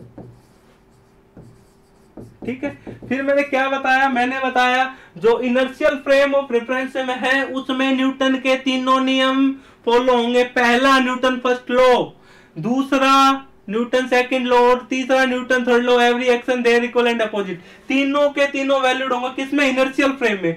Non inertial frame में केवल एक न्यूटन लॉ वैलिड होगा, कौन सा होगा, न्यूटन थर्ड लॉ, और जो पहला और दूसरा नियम है न्यूटन का वो वैलिड नहीं होता है। किसके अंदर नहीं होता है, नॉन इनर्शियल फ्रेम के अंदर। हम पहचान कैसे करें, पहली बात कि हमारा ये इनर्शियल फ्रेम है कि नॉन इनर्शियल फ्रेम है, हमें पता तो चले कि हम जिस फ्रेम में हम चीजों को ऑब्जर्व करना चाह रहे हैं वो इनर्शियल है कि नॉन इनर्शियल, हमें कैसे पता चलेगा? एक ये सिंपल सा तरीका है, अगर फ्रेम ऑफ रेफरेंस रेस्ट पे है तो वो कैसा फ्रेम होगा, इनर्शियल। अगर फ्रेम ऑफ रेफरेंस किसी कांस्टेंट वेलोसिटी से मूव कर रहे हैं, ठीक है, वेलोसिटी किससे, कांस्टेंट वेलोसिटी से क्या कर रहे हैं, हमारा मूव कर रहा है, तो वो भी फ्रेम ऑफ रेफरेंस कैसा होगा, इनर्शियल। जब हम क्या पढ़ने की कोशिश करेंगे, जब हम थ्योरी ऑफ रिलेटिविटी पढ़ने की कोशिश करेंगे तो वहां पे हमें फ्रेम ऑफ रेफरेंस की बहुत जरूरत पड़ेगी। और हम किसी भी चीज को ऑब्जर्व करने की कोशिश करते हैं तो ये डिपेंड करता है कि मैं कौन से फ्रेम ऑफ रेफरेंस से चीजों को मेजर कर रहा हूं। अब उदाहरण के तौर पे और सरल तरीके से मैं तुम्हें एक एग्जांपल के तौर पे समझाता हूं, लेकिन पहले ये समझो non inertial frame of reference क्या होता है। Non inertial frame of reference, जो फ्रेम ऑफ रेफरेंस किसी कांस्टेंट एक्सेलरेशन से चले, कहने का मतलब है या तो जो फ्रेम ऑफ रेफरेंस है उसकी एक्सेलरेशन क्या हो, कुछ कांस्टेंट हो, या एक्सेलरेशन क्या हो, वेरिएबल हो। जो फ्रेम ऑफ रेफरेंस इस ऐसे चले उसे हम कैसे कहते हैं, ऐसे चले उसे हम क्या कहते हैं, उसे हम क्या कहते हैं, non inertial frame of reference. Inertial frame of reference किसे कहते हैं, जो रेस्ट पे रहे या कांस्टेंट वेलोसिटी से वो चले। उदाहरण के तौर पे फिर से समझो चीजों को, फिर से समझो सिंपल तरीके से। कैसे, अब मैं तुम्हें जताना चाह रहा हूं कि मान लो ये एक ब्लॉक है, ये एक ब्लॉक है जिसका मास m है। मैं यहाँ पे खड़ा हूं, ये मेरा x एक्सिस है, ये मेरा y एक्सिस है, ये मेरा z एक्सिस है। मैं ब्लॉक मास m को देख पा रहा हूं, मैं यहाँ से ब्लॉक मास m की दूरी भी बता सकता हूं क्योंकि x y z कोऑर्डिनेट है। तो ये फ्रेम ऑफ रेफरेंस कैसा हुआ, इनर्शियल की नॉन इनर्शियल, ये इनर्शियल फ्रेम ऑफ रेफरेंस हुआ। क्यों, क्योंकि जो फ्रेम ऑफ रेफरेंस है वो क्या है, कांस्टेंट, रेस्ट पे है। अभी वो फ्रेम ऑफ रेफरेंस किस पे है, रेस्ट पे है, तो ये कैसा फ्रेम ऑफ रेफरेंस हुआ, इनर्शियल फ्रेम ऑफ रेफरेंस हुआ। अगर मान लो मैं कांस्टेंट वेलोसिटी से चलता हूं, अभी भी इसको देख रहा हूं, तो ये फ्रेम ऑफ रेफरेंस कैसा हुआ, अभी भी इनर्शियल फ्रेम। मैंने क्या कहा, अब जो ऑब्जर्वर है, जो फ्रेम ऑफ रेफरेंस है, कांस्टेंट वेलोसिटी चल रहा है लेकिन मास m ब्लॉक को अभी भी ऑब्जर्व कर रहा है, तो ये कैसा हुआ, ये भी इनर्शियल फ्रेम ऑफ रेफरेंस हुआ। अब ये फ्रेम ऑफ रेफरेंस मान लो किसी एक्सेलरेशन चल रहा है, अभी भी ऑब्जर्व कर रहा हूं मैं, अभी भी मैं किसको ऑब्जर्व कर रहा हूं, इस ब्लॉक मास m को ऑब्जर्व कर रहा हूं। तो अब मैं जो फ्रेम ऑफ रेफरेंस बना वो कैसा बना, non inertial frame of reference बना। अगर मैं किसी एक्सेलरेशन से चल रहा हूं, अगर मैं किसी ऑब्जेक्ट को ऑब्जर्व करूंगा, जो वो फ्रेम ऑफ रेफरेंस बनेगा वो कैसा बनेगा, नॉन इनर्शियल। अगर वो फ्रेम ऑफ रेफरेंस रेस्ट पे है या कांस्टेंट वेलोसिटी से चलता हुआ ऑब्जर्व कर रहा है तो वो कैसा बनेगा, इनर्शियल फ्रेम ऑफ रेफरेंस बनेगा। क्या ये मेरी बात समझ में आई? क्या ये मेरी बात समझ में आई? अब ध्यान देने की और बात है। क्या बात है? अब तुम्हें फ्रेम ऑफ रेफरेंस समझाता हूं कैसे। मान लो तुम प्लेटफॉर्म पे खड़े हो, मान लो तुम प्लेटफॉर्म पे खड़े हो, ठीक है, तुम प्लेटफॉर्म पे खड़े हो और जस्ट अपोजिट साइड प्लेटफॉर्म पे एक लड़की बैठी हुई है, सुंदर, ठीक है, तुम बैठे वहां से, तुम प्लेटफॉर्म पे खड़े खड़े तुम उस लड़की को क्या कर रहे हो, ऑब्जर्व कर रहे हो, तो तुम क्या बन गए, फ्रेम ऑफ रेफरेंस। अब तुम, वो लड़की चल दी किसी ना किसी वेलोसिटी से, अब तुम्हें फिजिक्स आती है तो तुमने आइडिया लगा दिया किस वेलोसिटी से चल रही है, थोड़े टाइम के बाद वो कहां पहुंच जाएगी, क्या तुम आइडिया लगा पाओगे? फ्रेम ऑफ रेफरेंस क्या है, एक पर्टिकुलर पॉइंट से चीजों को ऑब्जर्व करना, वही तो एक फ्रेम ऑफ रेफरेंस है। क्या मेरी बात समझ में आई? क्या मेरी फ्रेम ऑफ रेफरेंस का मतलब समझ में आया? फ्रेम ऑफ रेफरेंस कुछ नहीं है, सिंपल सा सिस्टम सा है, वो जगह जहां पे बैठ कर हम चीजों को ऑब्जर्व करते हैं। फिजिकल क्वांटिटी को ऑब्जर्व करने के लिए फिजिक्स में जैसे speed, velocity, acceleration, distance measure करने के लिए एक सेट ऑफ कोऑर्डिनेट चाहिए होता है। उस सेट ऑफ कोऑर्डिनेट की सहायता से ही हम चीजों को ऑब्जर्व कर पाते हैं। उस सेट ऑफ कोऑर्डिनेट को ही हम क्या बोलते हैं, फ्रेम ऑफ रेफरेंस। कहने का मतलब समझे? अब सेट ऑफ कोऑर्डिनेट का मतलब उसमें तीन चीजें, एक्स, वाई, जेड, ठीक है। जैसे मैं खड़ा हूं, मैं किसी एक लड़की को देख रहा हूं तो मैं क्या बन गया, ऑब्जर्वर, ऑब्जर्वर बन गया, तो फ्रेम ऑफ रेफरेंस। अगर मैं खड़ा खड़ा किसी लड़की को देख रहा हूं कांस्टेंट स्पीड से तो मैं कैसा हूं, इनर्शियल फ्रेम ऑफ रेफरेंस। अगर मैं कांस्टेंट वेलोसिटी से चलता हूं, अभी भी लड़की को ऑब्जर्व कर रहा हूं तो भी मैं कैसा फ्रेम ऑफ रेफरेंस हूं, इनर्शियल। लेकिन मैं एक्सेलरेटेड हूं तो मैं कैसा हूं, नॉन इनर्शियल। अब उदाहरण के तौर पे समझो कि तुम बाहर बैठे हो, तुम बस स्टैंड पे खड़े हो, सामने से एक गाड़ी जाती है, सामने से क्या जाती है, एक गाड़ी जाती है, एक स्विफ्ट डिजायर गाड़ी निकली, उसमें बहुत सुंदर लड़की है। आप खड़े हो, आप उस लड़की को ऑब्जर्व कर रहे हो या आप उस गाड़ी को ऑब्जर्व कर रहे हो कि वो गाड़ी कितनी स्पीड से चल रही है या कुछ टाइम के बाद कितनी दूरी पे होगी, तो आप कैसे फ्रेम ऑफ रेफरेंस बने, इनर्शियल फ्रेम ऑफ रेफरेंस बने। मान लो अब आप बाइक पे हो, आपके पास से एक लड़की गुजरी लेकिन आपकी स्पीड कांस्टेंट है, अभी भी आप उस गाड़ी को देख रहे हो, स्विफ्ट डिजायर को, तो भी आप कैसे फ्रेम ऑफ रेफरेंस, क्योंकि आप अपने रिस्पेक्ट में उस गाड़ी की स्पीड बताओगे कि कितनी स्पीड से चल रही है, कितनी टाइम के बाद वो कहां पहुंचेगी, अपनी रिस्पेक्ट में चीजों को बताओगे तो आप फ्रेम ऑफ रेफरेंस बने। लेकिन आप कांस्टेंट वेलोसिटी से चल रहे हो तो भी आप कैसे बने, इनर्शियल फ्रेम ऑफ रेफरेंस। मान लो सुंदर, बहुत सुंदर लड़की चलेगी, तुमको मन को भा गई तो तुम क्या कर लोगे, मोटरसाइकिल का एक्सेलरेट करोगे, किसी ना किसी एक्सेलरेशन से चलोगे।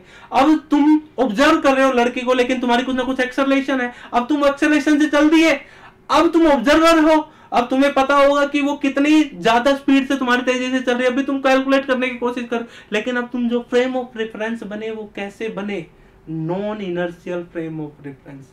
फ्रेम ऑफ रेफरेंस यही है बस, ठीक है। फ्रेम ऑफ रेफरेंस में मैंने बताया कि न्यूटन के इनर्शियल फ्रेम में न्यूटन के तीनों लॉ वैलिड होते हैं, लेकिन non inertial frame of reference के न्यूटन का थर्ड लॉ वैलिड होता है। न्यूटन का थर्ड लॉ एक लौता ऐसा लॉ है जो दोनों जगह वैलिड होता है, इनर्शियल में भी और नॉन इनर्शियल में भी। क्या मेरी बात समझ में आई? क्या मेरी बात समझ में आई?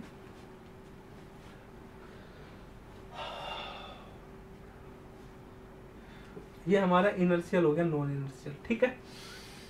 अब मैं बताता हूं तुमको, अब एक चीज हम ऑब्जर्व करने की कोशिश करते हैं।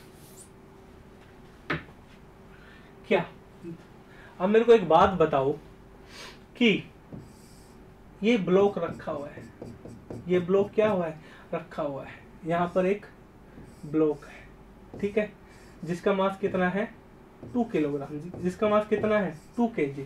इस पे फोर्स कितना लगा, मान लो 10 न्यूटन का, ठीक है। तुम यही रोड पे खड़े हो, ठीक है, और ब्लॉक ना मान के इसको गाड़ी मान लेता हूँ कि इस पे पहिए लगे हुए हैं 2, ठीक है, गाड़ी है, ब्लॉक मत मानो, गाड़ी मान लो ताकि समझ में आ जाएगी। ये क्या है, इस पे टायर है, टायर लगा। अब तुम ग्राउंड पे खड़े हुए इसको देख रहे हो तो तुम क्या बने, तुम क्या बने जब ग्राउंड पे खड़े होकर देख रहे हो, फ्रेम ऑफ रेफरेंस। तुम क्या बने, फ्रेम ऑफ रेफरेंस। क्या तुम ग्राउंड पे जब खड़े होके देख रहे हो, क्या तुम रेस्ट पे हो? हाँ, तुम रेस्ट पे हो। तो जो तुम्हारा फ्रेम ऑफ रेफरेंस है वो कैसा है? इनर्शियल। वो कैसा है? इनर्शियल फ्रेम ऑफ रेफरेंस है। अच्छा, अब तुम यहां से इस गाड़ी को देख रहे हो, मैं तुमसे पूछूं तुम्हारे रिस्पेक्ट में बताओ गाड़ी की एक्सेलरेशन कितनी होगी, तो तुम बता सकते हो बिल्कुल। फोर्स किसके बराबर होगा? मास इंटू एक्सेलरेशन। कितना फोर्स लग रहा है? 10 न्यूटन का। मास कितना है? 2। ए की वैल्यू निकालनी, ए कितना? 5। तुम्हारे रिस्पेक्ट में ये कितने से चल रही है? 5 मीटर पर सेकंड स्क्वायर से चल रही है कि नहीं? तुम्हारे रिस्पेक्ट में। ठीक है, तुम कैसे फ्रेम ऑफ रेफरेंस हो? इनर्शियल। ठीक है, अब ध्यान दो एक और बात पे। अब एक और बात पे ध्यान दो कि तुम ग्राउंड पे खड़े हो। अभी भी तुम क्या हो? ग्राउंड पे खड़े हो। वही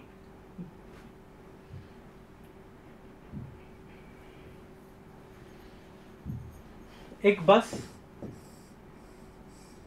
है, ठीक है, एक बस है।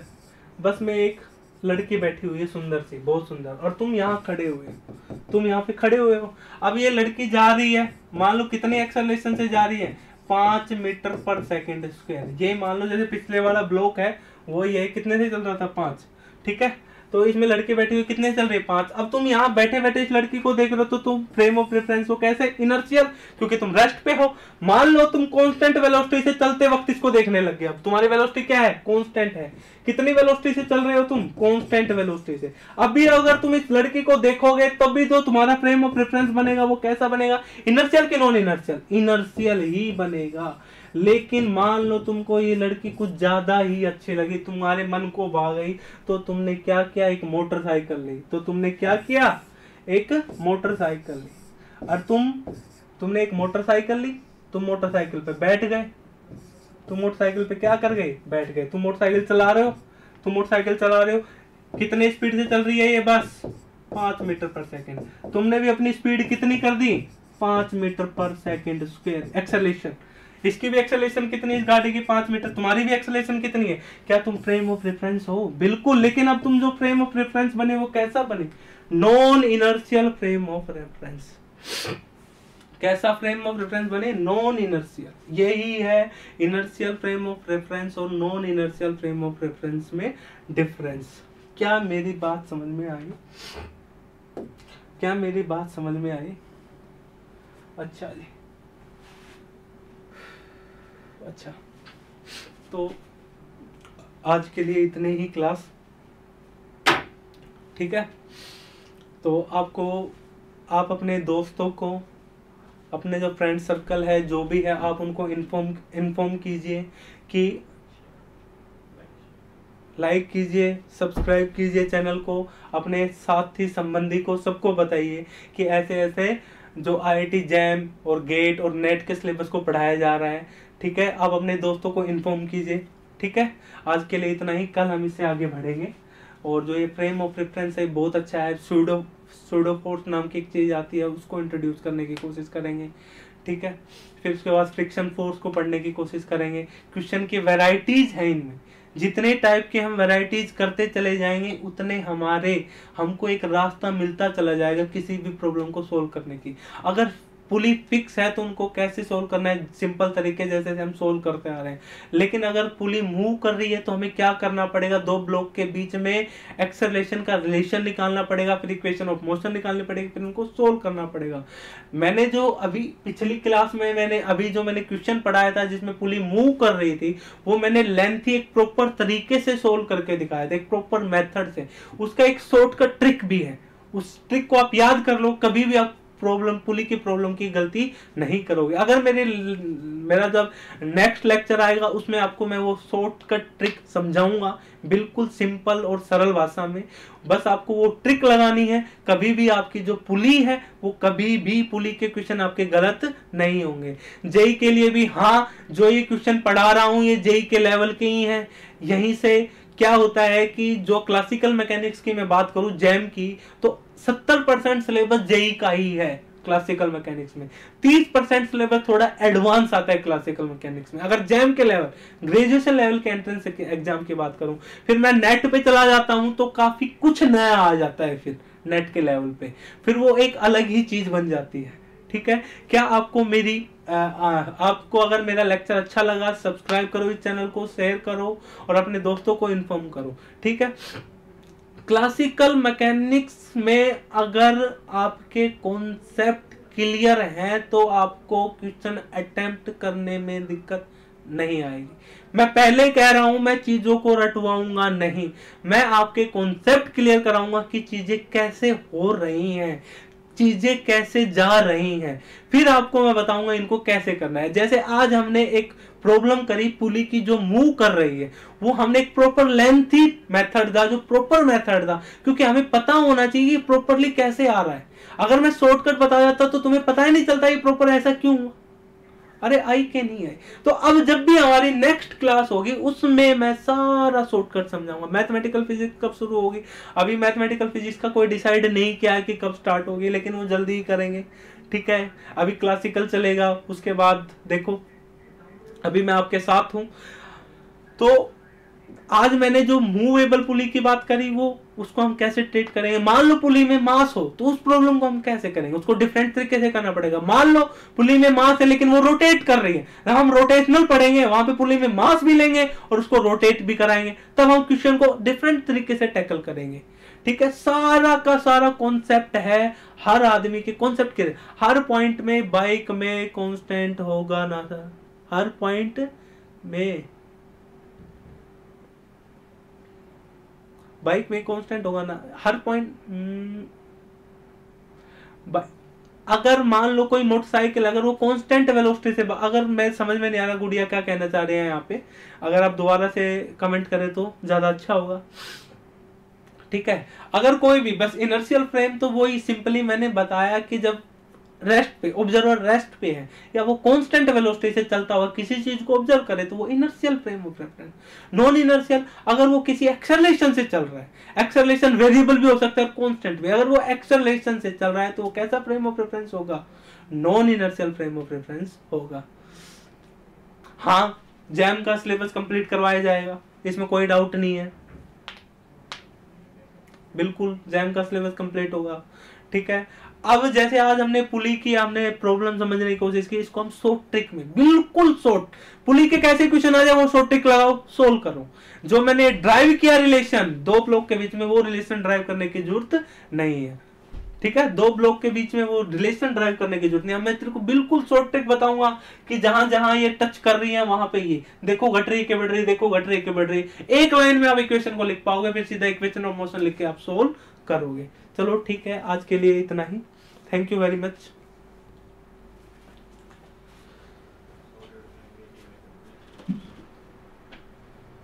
मेन पेज पे भी डालना है, उसको लिंक करना है इस पेज का।